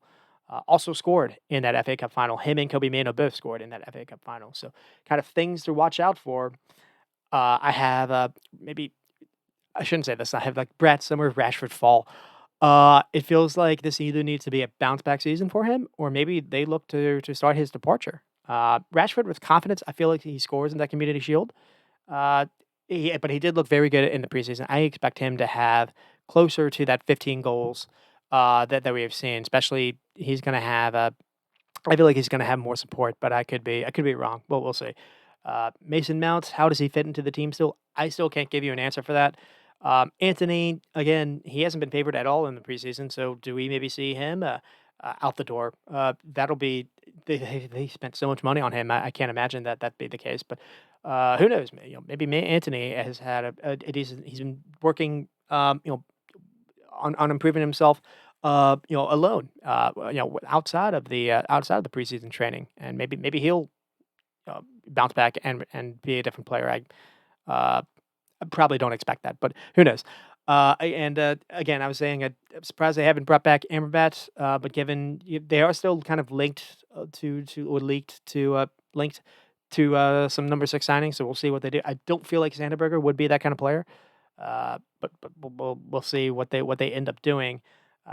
Maybe they stick with Collier. To be honest, as far as things to be concerned about, I didn't see a recognizable style of play. Uh, I don't know if I can say that because they were quite good in that mid block. So maybe that would be kind of the idea. If they can be a pressing side with someone like Euro in the side, and they're only going to miss him until October. So maybe that's the idea. I am going to be interested to see how they play Joshua Zirkzee. Uh, I don't really know of how him and Bruno can play together, because Xerxes isn't really someone that wants to run off the shoulder. Xerxes is going to be someone that tries to look for the ball. From what I've seen, he seems more of kind of false nine kind of player. Uh, who knows? Who knows what he does? And I mentioned Firmino already. He feels like he's maybe a Firmino kind of forward, and then necessarily someone ahead. Could you play Xerxes and behind, and you have Hoyland ahead? Maybe you do that instead of a Bruno or Mount. Maybe that could be the idea. Rasmus Højlund with maybe some more service. Maybe he gets on the end of some better some higher number of goals, some better end product. Uh, I was a little bit disappointed how he didn't have a better Euros. So that's kind of just where we are. So that's Man United, and then I'll move on to Tottenham, who I feel like I mentioned how I'm a little bit worried with Liverpool not doing any kind of business, and if they don't shape up a team that's probably going to benefit from that. I have 2. It'll be, Spurs, in my opinion, and also Newcastle. Now, Spurs have had a very interesting preseason. They so 5-1, a win over Hearts, Archie Gray, and Bergvall, impressed in their debuts, as did the 16-year-old Mickey Moore. He's not going to probably feature in the season, but something to think about for the future. Able to beat QPR 2-0, and then able to win 4-3 versus the K-League All-Stars, and then a 2-1 loss to Bayern. Bayern, they had issues Bayern pressing them a little bit with build-up, sloppy giveaway by the backup keeper, kind of led to one of the goals. Uh, it felt like it was more kind of a case of what Bayern are kind of trying to create with Vincent Company than necessarily Spurs, but that was interesting. As far as areas to strengthen, also Kane back to playing his former side. Uh, Areas to strengthen. One thing I said is they're like a reliable striker from really contending. And not only are they linked now to Dominic Solanke, I feel like that deal is already done. And paid a lot of money for him. I believe like the fee is closer to 60. Uh, I also was thinking, someone like an Ivan Toney actually fits here too. Someone that probably doesn't want to leave London, so it wouldn't be that big of a change from Tony to leave, Brentford to go to Spurs. But it looks like they have brought in Dominic Solanke, and I know a couple of Spurs fans aren't really excited about this. They feel like he's not nearly as exciting of a signing. But Dominic Solanke finished with 19 goals last season, not a ton of penalties. These were mostly in open play. It was mostly a variety of goals. Being strong in the air, having really good finishes, making runs, timely runs into the box, having a shot, to beat a keeper. Uh, he he actually he was one of the ones that I was probably most impressed with last season. The way he was able to, because I felt like he at times just really did carry that Bournemouth side across the line. And, I think getting him is huge. You've got, whether or not you've got options to play on the wing, whether or not they try to improve on the right side, or maybe they believe in Brennan Johnson. Uh, One thing that Brennan Johnson and funny enough, Timo Werner are really good at doing is they're really good at getting to the byline and getting cutback crosses. But they were struggling when it was Son that was playing in through the middle, in my opinion. There'd be games, at least in games when they didn't have the space to run it behind. There were a couple of games versus West Ham that I remember where they struggled when they didn't have someone like Richarlison able to play for them, able to either go long to win the ball after you go long to hold up the ball, or to link up. Son can do the link up, but he could not hold on to the ball to save his life. So there was a game versus Newcastle where that was apparent as well. Uh, you can now play Son probably in his preferred position on the left, and you can play. Yeah, they've kept Timo Werner. You can play Timo Werner as kind of a someone to give Son minutes to spare his legs a little bit. And Timo Werner is really good at getting to the byline and getting that cross off with his left foot. I think he's better doing that than actually cutting inside and going for goal himself. And so you've got someone that's really good at making timely runs into the box. You've got someone that's really tall. That's going to be, if nothing else, he's going to be able to attract a lot of center backs near him, and center backs are not going to be able to just necessarily leave off him and go attack someone that's running with the ball. It's going to create more looks for someone like a Madison if he's played, or Kulishevsky, or Son. Uh, so I really do like this move, and it's very interesting how they've actually gone out and done this, and they've made a statement. To be honest, it's a statement signing. It's showing intent because they paid a lot of money for this. They've also brought in this youngster Archie Gray. No idea how they're going to actually play him. There's talks, at Leeds he's played almost at right back, which I don't really love. But he's 6'2". He looks like a midfielder to me. I don't really know if that is the idea necessarily. They've also been trying him at center back. He's a ball playing kind of center back if they do play him there. If nothing else, he's versatile and he's a lot of fun. The English fans have been raving about him in kind of these youth academies, the English kind of youth system, and uh, now he's already made a move to a big club. He was linked to Brentford, and then it looked like Spurs kind of swooped in at the very end. We don't necessarily know how, because he is 18. We don't know how much Ange will trust him. But this will be a player to watch. Maybe not necessarily the start of the year, but probably by November or December. I think we'll see a little bit more of Archie Gray. Uh, Spurs still have Basuma and Sarr for competition now that Horberg's out. There could be a spot in that midfield, and if it's not going to be Archie Gray, it could be Lucas Bergvall as well, someone to watch that has come in. He also looks someone that looks pretty comfortable on the ball. Also has a pretty big build for his body. And now you have Dominic Solanke. And for his outgoings, they lost Brian Heel, Ryan Sesson-Young returning to Fulham, Emil Horberg, who I think is joining De Zerbi in Marseille, and then they've lost Ivan Perisic. So goal scored 74 in seventh place, and so that kind of goes into a little bit more of what I'm saying. They were too one dimensional, and now so you have a Charleston still, and but Charleston just wasn't able to go as many games as probably he would have wanted, and now you have someone like Dominic Solanke, and I think that's going to tick up a lot more. Goals conceded, 61 in seventh place. Little room to improve, really, in both spots, considering where Spurs want to be. They don't want to necessarily finish fifth. They want to be in a Champions League spot. Son finished with 17 goals. Quietly, he did have a superb season. It's just again versus those sides when he didn't have the space to run in behind, when they were forced to kind of break someone down. That's when he struggled. Also, the sides when he couldn't hold on to the ball, like versus Newcastle. There was a game there that he struggled. Which also was 11 goals. I feel like they would have had more if not for his injuries. Though that said, I feel like Dominic Solanke is probably going to be the starter over him. Richarlison's back to his kind of Harry Kane kind of role. Kulishevsky with 8 goals, and then Brennan Johnson on 5. It feels like that's a little disappointing. Madison on 4 goals, though, as well, is a little disappointing. He had an injury after November. It didn't feel like he was never able to carry on. So maybe we'll see Madison kind of rebound a little bit. You forget, Madison was talked about as player of the year back in November when Spurs were really running, and then he gets his injury, and he had such a poor kind of end to the campaign. he missed being on the England side. Back in November and October a year ago, no one would have imagined Madison not making the Euro side at a minimum.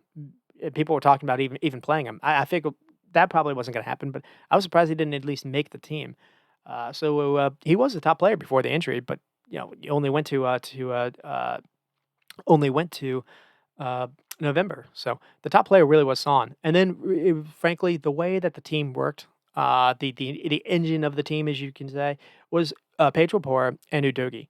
It was the heart of the creation, the heart of the running, the way that they were able to just kind of create so many mismatches because they didn't really have a set position. They could play out wide, they could play in midfield, they could do anything. You could play deeper. They were quite good on the ball. They were just so versatile, and it allowed Spurs to create just so many problems, so many matchup problems. And really, the problems that Spurs had was when basically they had injuries to him. They weren't able to. Archibald did not work with like Emerson Royal or Ben Davies. Played at fullback instead. The other thing too is the way that they've been playing. Uh, they've been so aggressive in playing really high up and having that high line. That's what Ange really loves. Is when they lost Mickey Van de Ven, they asked him to just cover all this kind of ground and make sprints left and right to stop transitions or to stop counters. And when they lost him, that things kind of changed too. So Mickey Van de Ven, when he's able to go, is one of the better center backs in the league. The only striker that really got the better of him last season was Alexander Isak. Again, going back to that Newcastle game. Uh, Timo Werner, when he came in, wasn't a bad player on loan. He didn't necessarily finish with the highest quality of uh, of uh, of output, I guess, of end product. But he did allow Son to get some minutes. He did give them a little more a different kind of dynamic. I guess you can play on the right side. So and they've kept him. So how does he fit in? That'll be something to see. Things to kind of watch out for. I was thinking if they don't get a striker, you can maybe try Kulusevski in that false nine role because that looked well. That worked pretty good in the final game. But they had brought in so the kind of things to talk about is what can Orange Ball recapture that made them the top of the table back in November? Were they just catching teams by surprise, or was it more simply a case of rotten red cards and injuries that just derailed them? And I do think it's the latter. I actually think there's a reason to believe this project is real.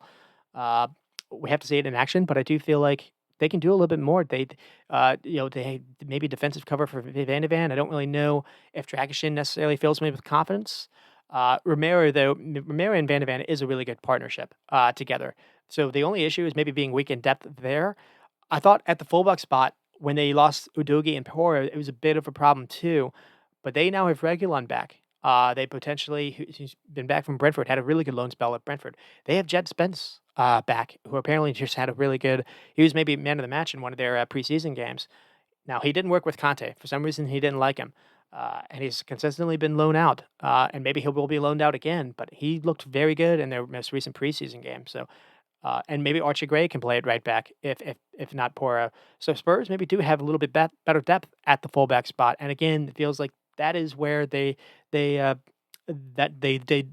do or die at the fullback spot. So we'll see if that helps or not. Another thing to think about is Oliver Skip actually played at left back, I think, for Liverpool in the second half. So maybe they try him, and maybe they kind of move him to a position change because I didn't feel he necessarily worked in the midfield. He looked quite good at least in that Liverpool game. I think he played left back for City too. So who knows? Who knows what to think about Spurs? One final thing to maybe say is you mentioned how injuries kind of took him out a little bit. Vicario, their keeper. One thing I thought teams tried to exploit and did a pretty good job at doing it is the second half of the season. Tottenham on set piece defense, explicitly targeting Vicario by getting a lot of bodies kind of near him and making it so making him kind of uncomfortable, making him having to punch the ball on set piece delivery. Everton got the better of him. Arsenal got the better of them. I did feel like other teams were effective at doing this, and so does that improve? First year jitters. That has been he's not the only one that has kind of gone through that. Uh, but if he doesn't improve, that could be maybe a problem. That's really the only thing. Vicario was very good in the league for shot stopping and very, very good with his feet. I'm fully in the camp that they beat Man City, or they drew Man City last year because of Vicario being really good with his feet. His distribution is good. He's good when being pressed. Uh, so when you have a keeper that's really good with that, you have an extra outfielder, really. So I do like Spurs a lot, but we'll see how it goes. And now I like them even more with Solanke. So we'll see how that goes. And then we have Chelsea with Enzo Maresca ball, and they ended with 7 wins out of 8. And it just wasn't good enough to save Pochettino's job. That the one game that they lost was basically they got destroyed. I think it was like 6-0 to Arsenal, so maybe that's why. There was also maybe some talks that or some thinking that it wasn't working with the ownership. Pochettino maybe had some different ideas with a couple of those players, one being Conor Gallagher and the other being Enzo Fernandez, and we've kind of seen that show up a little bit with what the ownership has tried to do with Conor Gallagher. To kind of get started, first a 2-2 draw versus Wrexham. Uh, the one thing to just talk about here is Chelsea looked really they struggled to create anything and looked quite vulnerable whenever West Ham were able to counter on them. So I didn't really love their shape at all. And then they lose to Celtic. Likewise, again poor marking on the back end, and again struggled to create. And then they were able to beat a Club America 3-0, and then they lose to Man City. And this was the one that really did feel like this was kind of a warning sign a little bit because they lose 4-2. It was a 4-0 kind of game really. Chelsea were just completely played out of it, and they started the game with a quite a strong 11. The only issue was maybe Nkuku in the middle up top. Nkuku's not a striker. They didn't try this Mark Guru guy that they had just gotten from Barcelona. Uh, and the midfield balance, I just feel like it looks off. It looks off to start the season. Their man pressing has been really easy for teams just to be able to play through them and break them with ease. Also, when they've been trying to build from the back, they've been really sloppy. So not the best confidence booster here. Who do they open to start the season? It is none other than Man City, and that is a team that they actually got the better of last season with a different coach. And they also there was no Cole Palmer here, no Nicholas Jackson. Raheem Sterling only came on from the bench. So so who knows? This could be nothing preseason. A lot of teams struggle in preseason. A lot of the preseason is more just don't have injuries, and unfortunately for them, they also have that too. It looks like they've lost Reece James already. So they play. The next game was Real Madrid.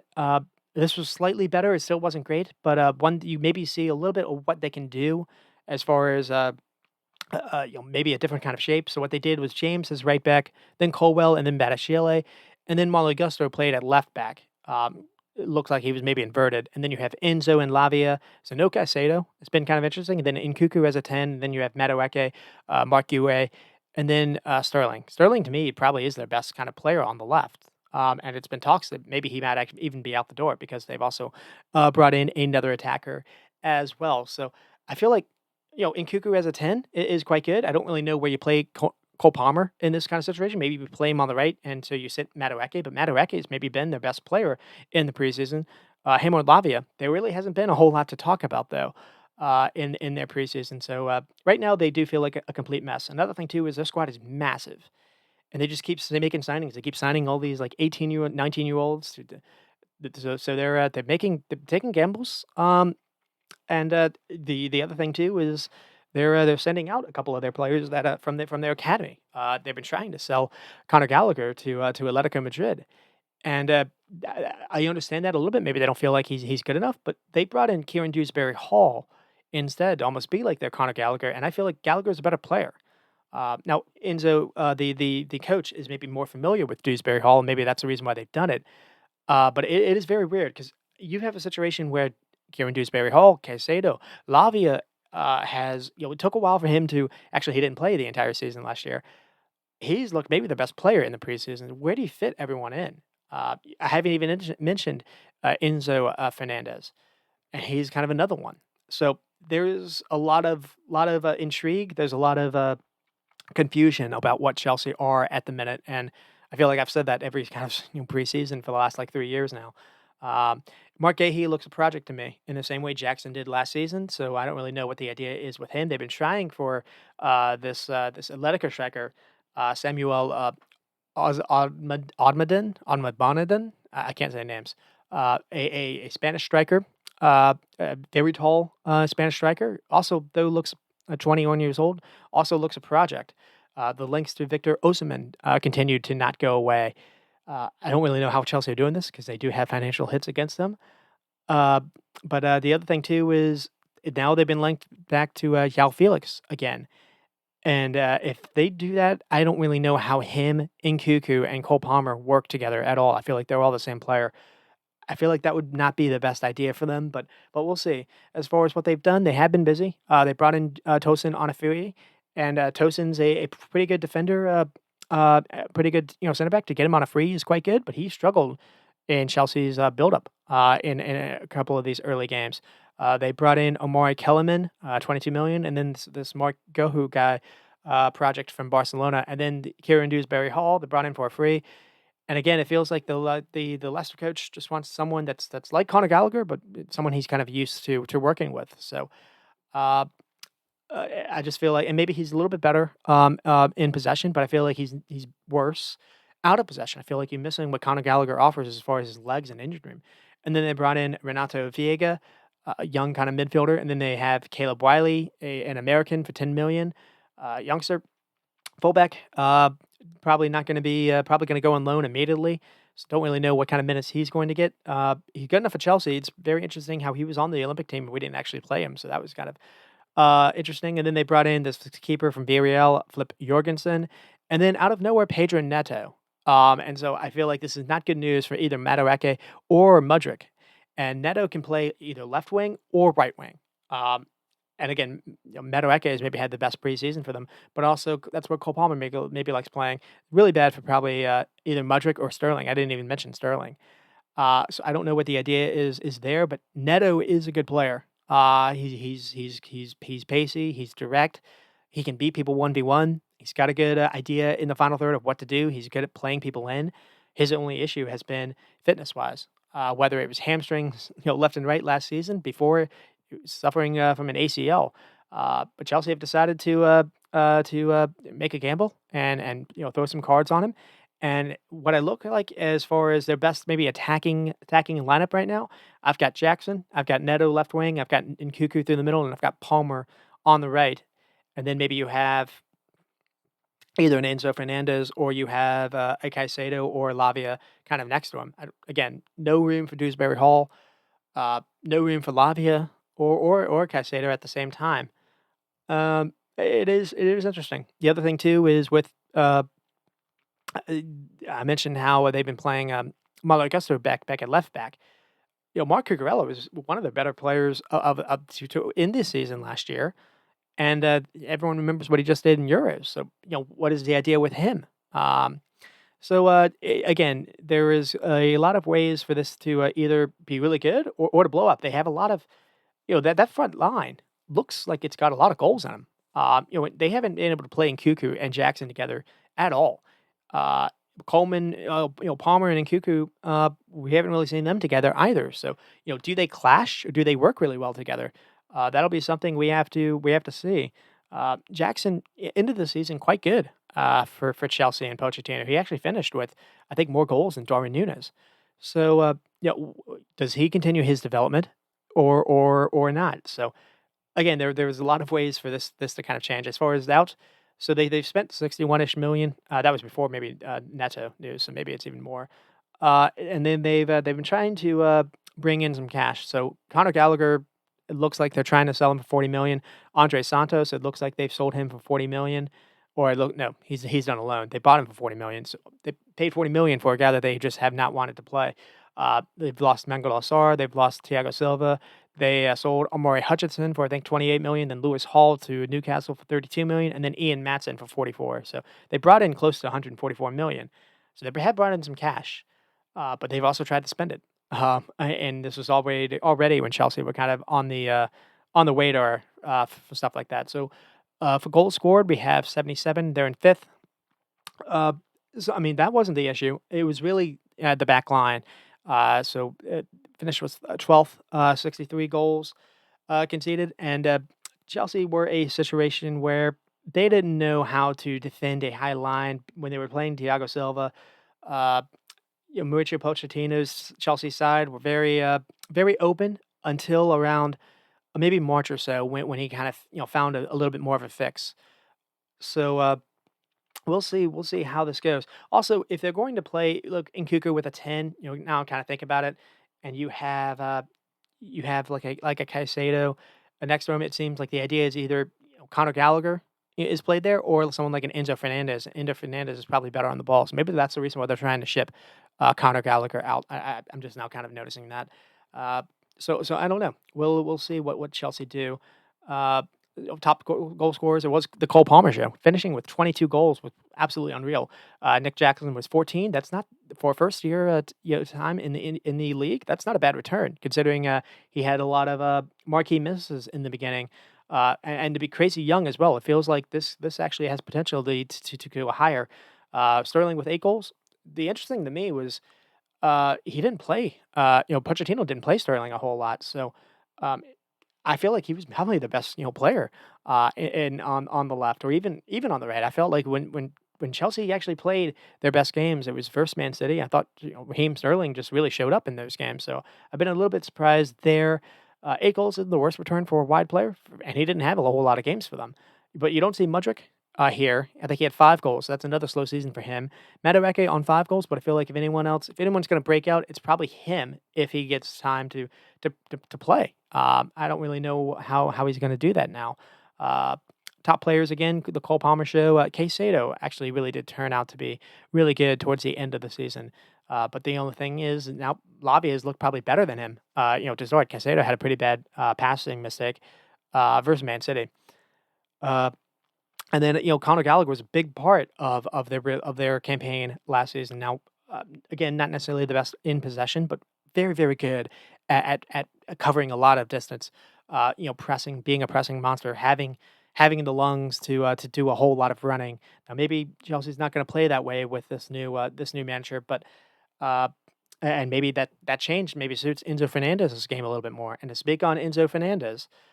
He was the heart of a bit of an issue a little in the summer after Argentina won the Copa America. So, uh, there we go. So what they did is the whole team was apparently singing a bit of a racist song addressed to the French national team. How like the black players there aren't truly French, something like that. And Chelsea have a lot of black French players. They have Wesley Fofana, they have Malo Gusto, Badiashile, they have Axel Diazy, they have Christopher Nkuku, maybe even they have a few others. And a couple of them actually a couple of them went on social media to kind of call it out. And so no doubt that had to have made the preseason tours awkward. Basically it's an elephant in kind of a locker room. So maybe it takes a while for that to get hashed out or not. Does that stick with the team, or do they find a way to kind of move past it, or find a way to still be successful beside it? Maybe he's able to apologize and whatnot, but it was a bit of awkward kind of situation because the reason why you say that is Chelsea have brought in this new coach. It looks like they've tried to kind of bring in a different style to maybe suit Enzo Fernandez's game, where he doesn't really like doing a whole lot of running without the ball. This is maybe a little bit more controlled, and yet he's kind of the focal point in a little of this. So that'll be maybe a little story to see how Chelsea start at least this season and to go on. Uh, Reece James, it felt like he was going to be back, and then all of a sudden he gets injured again. But Malo Gusto showed he can play on the right back, so that shouldn't be that nearly as big of an issue as it was last season. And again, the issue last season was they couldn't play in a high line. They brought in someone like a Tosin who can do that. They have Wesley Fofana that can do that. Colwell can maybe do that, though he's struggled a little bit in the preseason. Uh, so if you can get to a situation where Badiashile and Axel Diaze are kind of your backups, that probably isn't the worst thing in the world. So we'll see. We'll see what this is. Is Enzo Marescabal Pep Light? We've seen a lot of managers try to copy him, and it hasn't really worked out. Leicester, he was managing Leicester, and they had like a 20-point lead after January. Everyone assumed Leicester were going to qualify automatically, and then they had such a terrible second half of the campaign. They almost got caught well, they did get caught by Ipswich, but they almost got caught by the team that finished second, or I guess by the team that finished third. And so I don't really know. I don't know how this is going to go.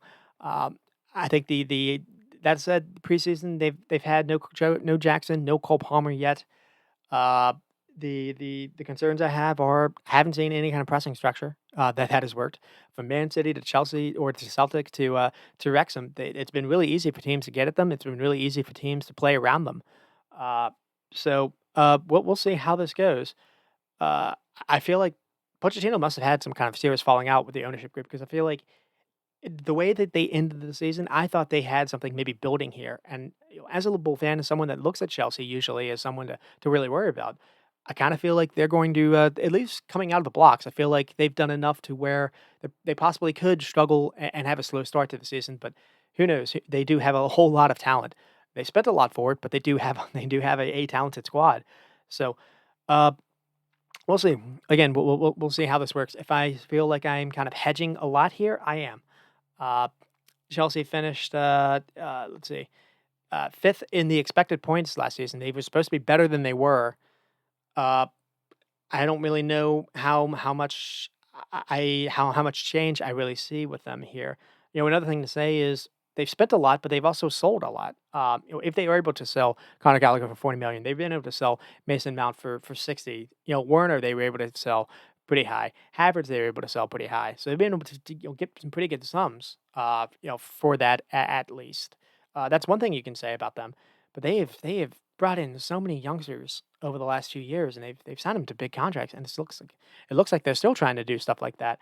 It doesn't really feel like they really have a long term project in mind that actually is written down. But I don't know. We'll have to see how it works out. Uh, the things to kind of watch on again. One thing we didn't see at all last season until the very end was Nkuku, and Chelsea were very good in the beginning of last season, or in the beginning of the preseason last season, with Nkuku and Jackson being quite good together. And because Nkuku had his injury, that's the reason why they brought Cole Palmer. Does does Enzo Maresco ball where it seems it's going to be a little bit more kind of controlled, a little bit more? Uh, uh, does Cole Palmer have nearly as much license to be as creative as he was under Pochettino, or Nkuku? How is this going to change a little bit? Does that actually affect them? We'll have to see. Again, you can only go off what we've seen in the preseason and what they did with Leicester, but I don't necessarily know if I understand the reason why they did the change. And who knows? Preseason or not, new season starts all over. They can all be different, and we'll see what they do in the season opener versus Man City, and then we'll move on to Newcastle. And this is a team that I also feel like is going to enjoy if certain clubs don't have their act together. Mine. So Newcastle finishing in seventh. I feel like this is going to be a team that's going to be in the top four discussion the entire year. We'll see how that. I felt that last year's in as well. But I really do like the project here. I like what I've seen so far in the preseason. A lot of this is going to rest on what they do with Anthony Gordon and Bruno Guimaraes. Do they keep them? They've been linked to maybe possibly buying Mark Gahey of Crystal Palace. Do they get that deal over the line as well? As long as they don't do Dan Burn ball like they did last season, they have brought in someone like Lloyd Kelly to play. He can either play at left back or he can play at center back. Uh, it feels, and they're gonna have, I think, Sandro Tonali back after his ban. Uh, to me, it feels like they're strong. They're strong again, and they showed last season they can play Livermento, they can play Lewis Hall in different kind of spots on the field. They can trust them as well. And Lewis Hall has had a really good preseason as well. So that doesn't feel like it's going to be the Dan Burn kind of stuff. Fabian Schär was quite good in Euros. But how can you find a partner next to him that's not necessarily a broken Sven Botman or a Dan Burn? That would be kind of the only thing I would think about. So they probably do need to get Mark Gahey across the line. If they don't, or if they don't get bring in a center back kind of next to him, maybe this could be a terrible prediction. But uh, Eddie Howe did show me some things. So Let's see. In the preseason, they've beaten the whole city 2-0. Then they beat Umama Red 4-1, and then they beat Yokohama FM 2-0, and then they beat Girona 4-0. So areas to strengthen. Feels like they need to just build up some depth at some key positions. Backline again. Can you play in a higher line or not? Uh, the there were 3 clubs that had the same issue in my 4 maybe 4 clubs that had the same issue last year, really. Man United kind of because they weren't Man United knew that they couldn't play in a high line, so they tried to kind of, have it both ways, and that didn't work out. But it was Chelsea, it was Brighton, and it was Newcastle. And, you know, both teams were trying to because when you try to press, without the ball higher, you have to have your defenders playing higher up, or you have that Man United situation. And Newcastle could not do that. They had a lot of injuries last season as well. And so they brought in Lloyd Kell. They brought in Alex Murphy, a 21-year-old, and I don't really know about him, but maybe he's kind of the idea. They linked to Mark Gahey. I feel like they need to get that over the line. They sold Elliot Anderson for 40 million. I feel like that's pretty good business. They've sold him to Nottingham Forest. I don't really know why Forest would pay that much for him. That you get Conor Gallagher for the same fee. So a little bit surprised there. And then they sold Minta, who was a loan at Feyenoord, Arne Slot's Feyenoord, and he's gone to Brighton, and he already looks like he's going to be a player that's going to be worth 70 million by the time next season. He's had a really good preseason for Brighton.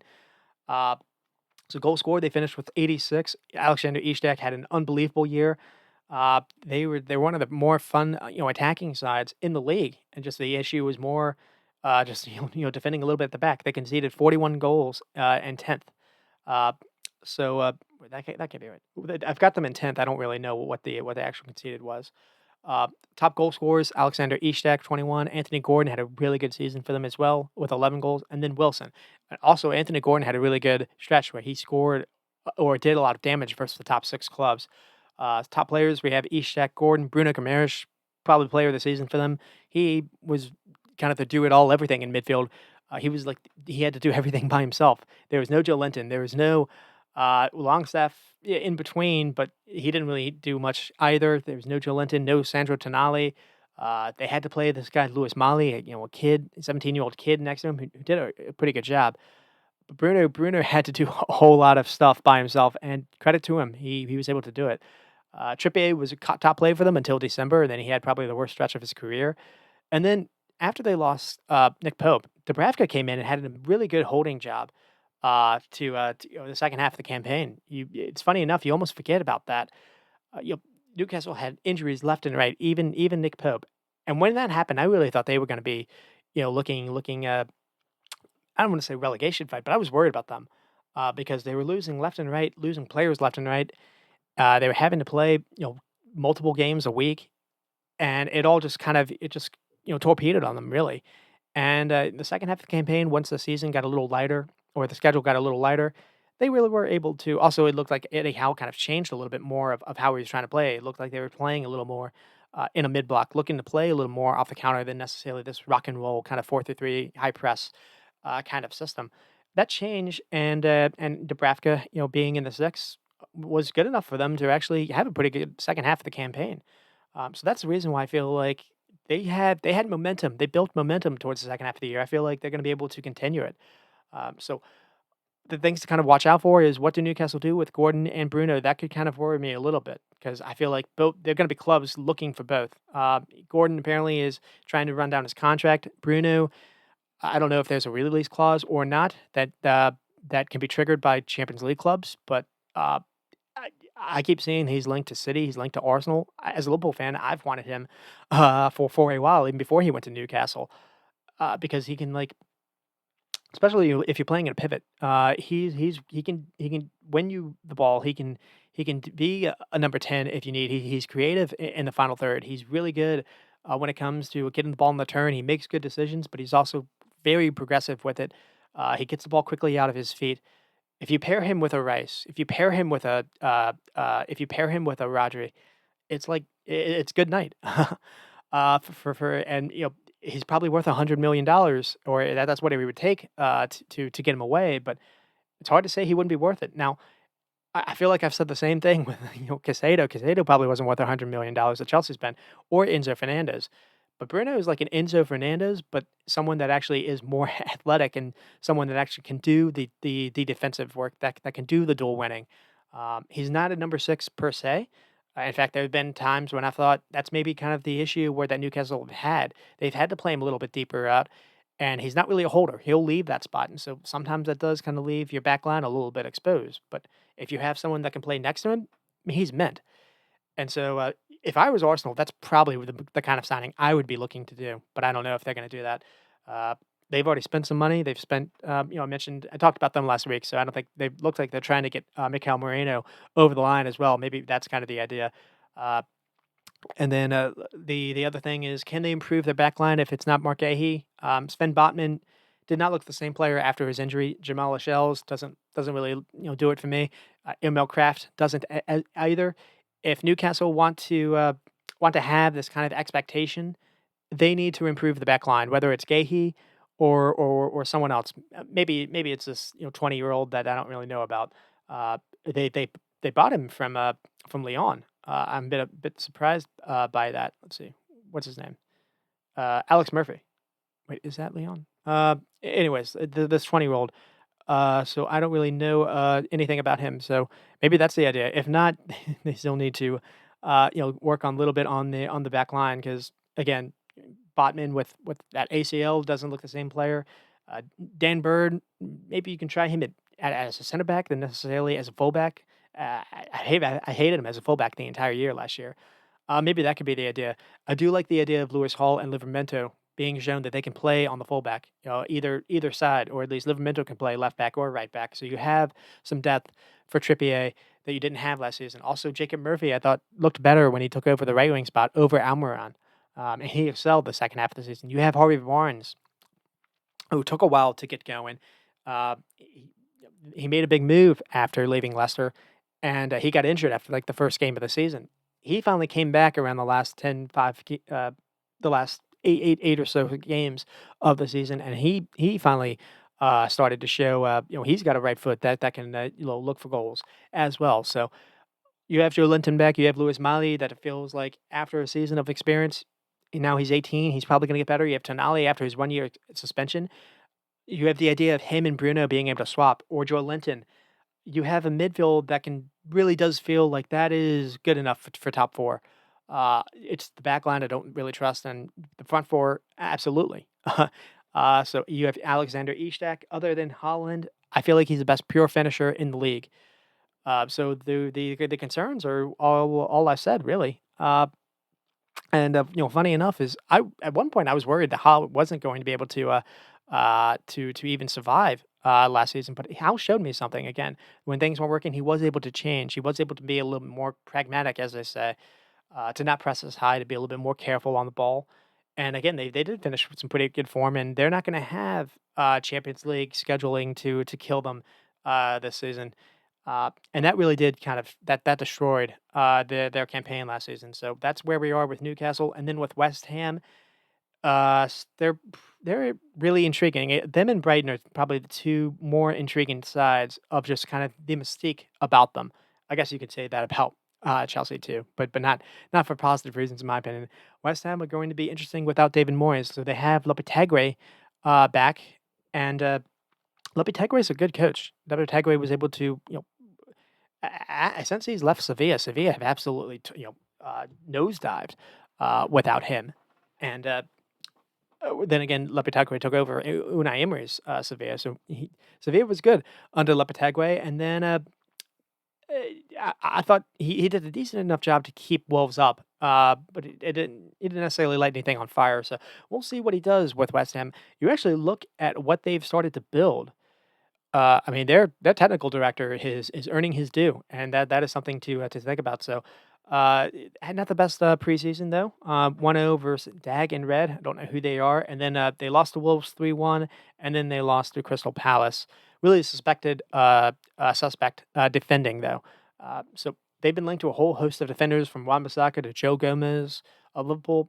They brought in Max Kilman. I feel like that was probably the one mistake that they made because they've spent 40-ish million to Wolves for I don't necessarily feel is the best defender, but who knows? Maybe that it'll be better. So that's kind of the transfer business they've done is him. I don't understand this 2 years in a row, people have looked at Wolves and not gone for either Tati Gomez or, the season before, they went for, Brentford went for Nathan Collins, when you had other players, there. They brought in, Guido, Rodriguez, kind of a DM, CM, 31 years old, uh, maybe done for depth. They had an issue last year when Edson Alvarez wasn't able to go, and Edson Alvarez is coming off a pretty bad injury, from the Copa America. But they've done a lot of fun things in the attacking end. So they brought in Luis Guilherme, an attacking winger from Brazil. Lots of clubs were linked to him, from Palmeiras, I believe. Chelsea, Liverpool, Barca, all of them were linked to him, and now he ends up at West Ham. They also brought in Cristiano Somerville of Leeds. So they now have you have those 2, and you have Bowman, you have Kudus still. So all of a sudden, West Ham have a lot of attacking options, and so now you need someone to finish off, those created chances. You need someone to be able to find stuff in the box, and lo and behold, they signed a Nikas Fulkrug, of Dortmund. And this either is a lights out great signing or a flop. I really don't think there's an in between. I like he either lights it up, or I honestly think he like has 5 goals. So we'll see how this goes. He's a bully in the box, but we'll see. We'll see again.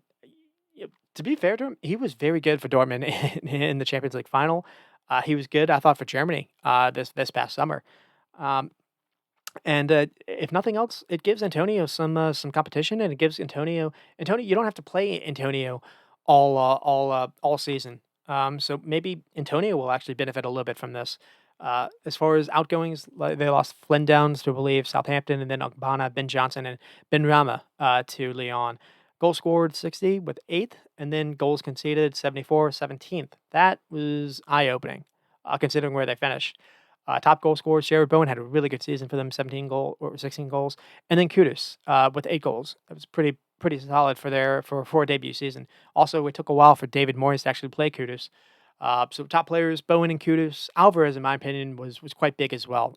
Games, especially in the Premier League and also in their Europa run, the games that they didn't play, they didn't have Alvarez. The midfield was just not the same.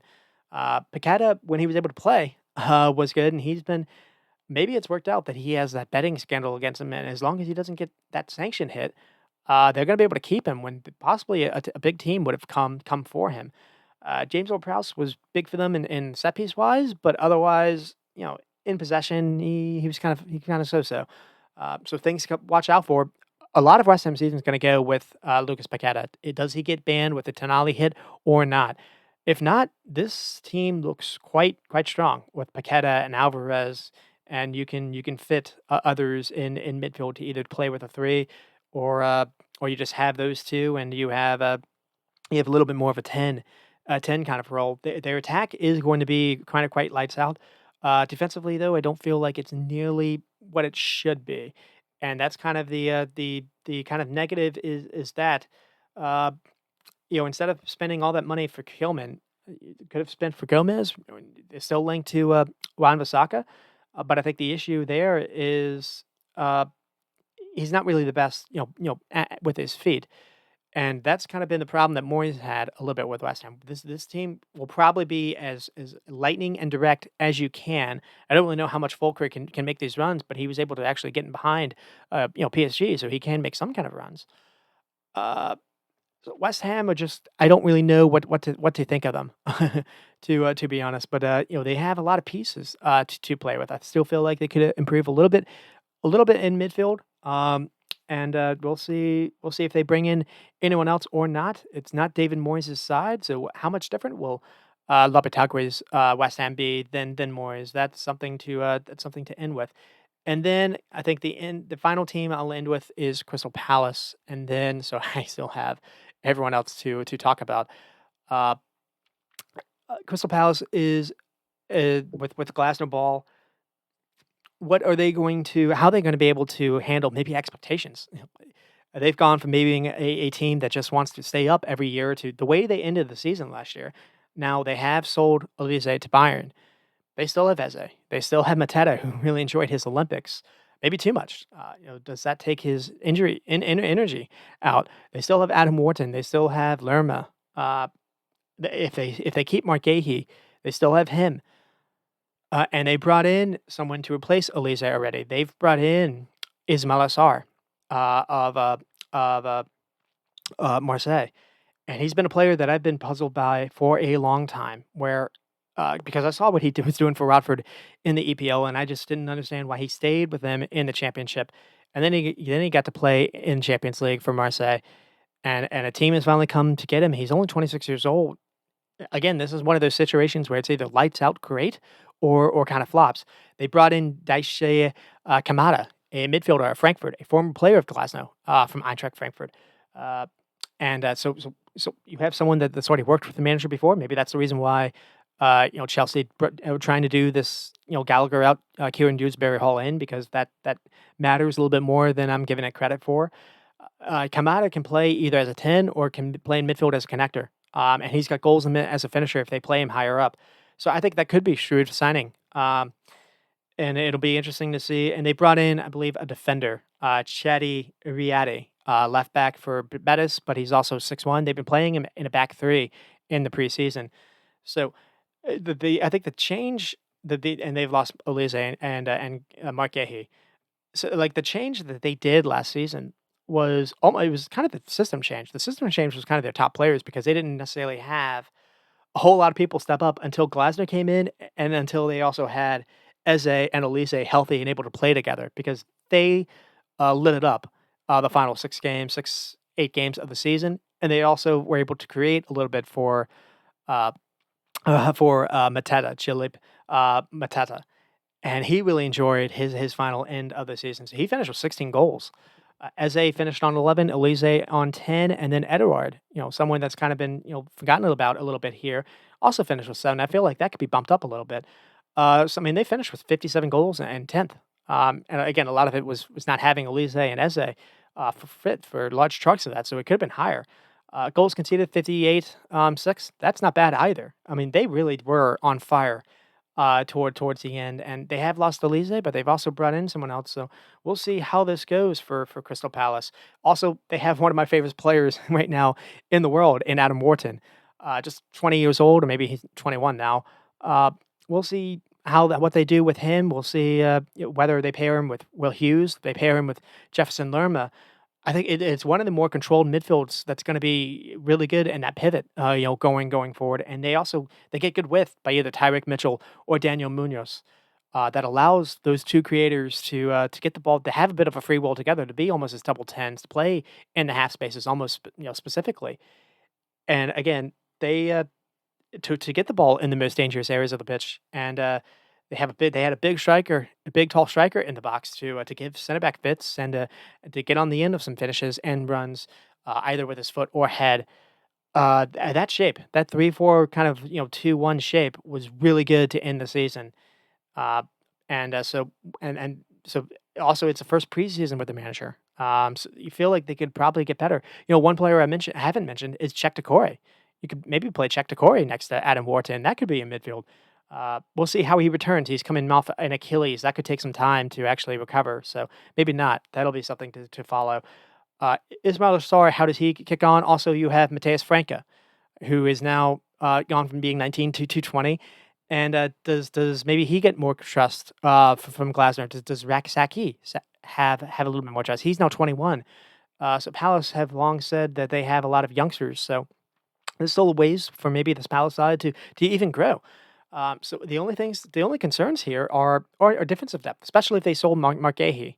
They're playing 3 at the back. You have Richards, you have Anderson. Maybe you have this Chadley player. You also have Rob Holding, but I don't really love him as an option. So we'll see what they do there. The only thing to say is it's maybe a shame that they did sell Elise to Bayern because we didn't see Elise and Eze, get to play many games together. At least, as a Prem fan, or I guess for Palace fans, because that really was kind of lightning blockbuster stuff, really. So I don't know. We'll see what Palace do. It's very interesting because they've gone from, again, aside for the last few years, really the last 10 years, to being a side that's just kind of flirted with relegation every single year, and yet they always finish around like 15th, to a side that people are probably looking at this. They should have ambition. They still have Eze. They still have, like I said, they still have Adam Wharton, one of the better kind of holding kind of not he's not even holder, one of the better kind of CMs, I think, in the league as far as someone that he can see an eye for a pass, peeking people making runs. He can get the ball on the turn. He can thread these. He gets the ball out of his feet really quickly. He sees the field really good. He scans really well. He can win it back.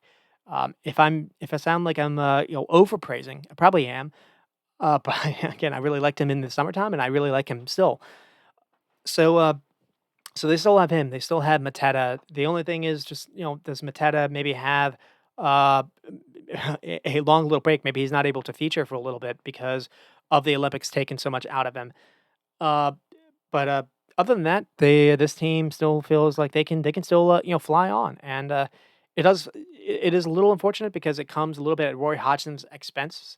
I feel like they probably would have stayed up. They had enough to stay up, especially with Elise and Eze getting back healthy together. But it was also it is worth saying it became a completely different team once Glasner came in and found a bit of a setup that fit the players a little bit better. So uh, we'll see what this does. Already praised already praised Wharton, so that's kind of it. And then we have the rest of the teams to talk about with the bottom 10. I'm probably not gonna be able to get to that, so we'll maybe get to that either in a different episode or maybe sometime next week. That's kind of just where we are. Well, maybe I can. Maybe I don't have to go over the preseason form, so we'll see how quickly I can do this. So, with Brighton, no more De Zerbi, and I do feel like they're going to be okay though. So areas to strengthen, I had backline. Dunk, Igor, or Webster just could not play in a high line. So does the new manager find a way to kind of fix that or not? I feel like fullback could maybe be a bit of an issue. Last season it was. I don't want James Milner to be playing minutes at fullback if I'm a Brighton fan. They did get some minutes, good minutes out of Hitzelwood, but then he got hurt, and then Tariq Lamptey was never really able to go. Uh, then Isubian wasn't able to go for most of the season as well, and that really was kind of the story about Brighton. Whoever who was who wasn't available for them, it seemed, last season. So transfer business, they've done a lot of stuff. So yeah, Yakuba Minta, looks mint, looks really good, at least in the early days, but just in the preseason, he's looked very, very good for them. Can play on the right. It looks like that's his preferred spot. They also have Simon Adingra that can maybe play there as well. So Brighton are going to be stocked, at least on the wide positions. They brought in Matt Swifer, former honor slot player. I don't really realize why Liverpool allowed this to happen because they haven't been able to sign a DM, and I think they signed him for like 30 million. I don't necessarily know if maybe they didn't feel like he's not good enough, but he's good enough for Brighton. Ball playing center back. Maybe he's not necessarily a DM himself, but it'll be interesting to see because you can pair him with someone like Carlos Baliba, and we'll see if that kind of clashes or not. If not, that could be one of the better CM pairings in the league. And then they brought in Ibrahim Osman, a forward, 19 million, and then they brought Malik Yassouai, 7 million, 18-year-old midfielder as well. And they've also got a lot of guys returning. They have Yaslin Ayari after a loan. Dennis Undav came back, but apparently he's already out the door. They have Mahoud Dahoud back, probably going to be out the door as well. And they have Jeremy Sarmiento back, and he's been featuring in the preseason. I don't know if he's going to be back or not. And then outgoings, they lost Adam Lallana, Pascal Gross to, I believe, Dortmund, and Dennis Undav, I believe, has left to join Stuttgart, and I believe they've lost Boynette on loan. Goals scored, 55, 12th, not really good enough. Goals conceded, 62, 11th. So mid-table side, mid-table finish, really. Brighton were a team defensively that, again, just could not defend in that high line like I talked about, especially Dunk and Webster, or even Igor. Top goal scorers for them was Yao Pedro. 9 goals is not the worst return for a debut season, but he was injured for large parts of it as well. So I feel like, and he was featured more as like a second striker than necessarily the main guy.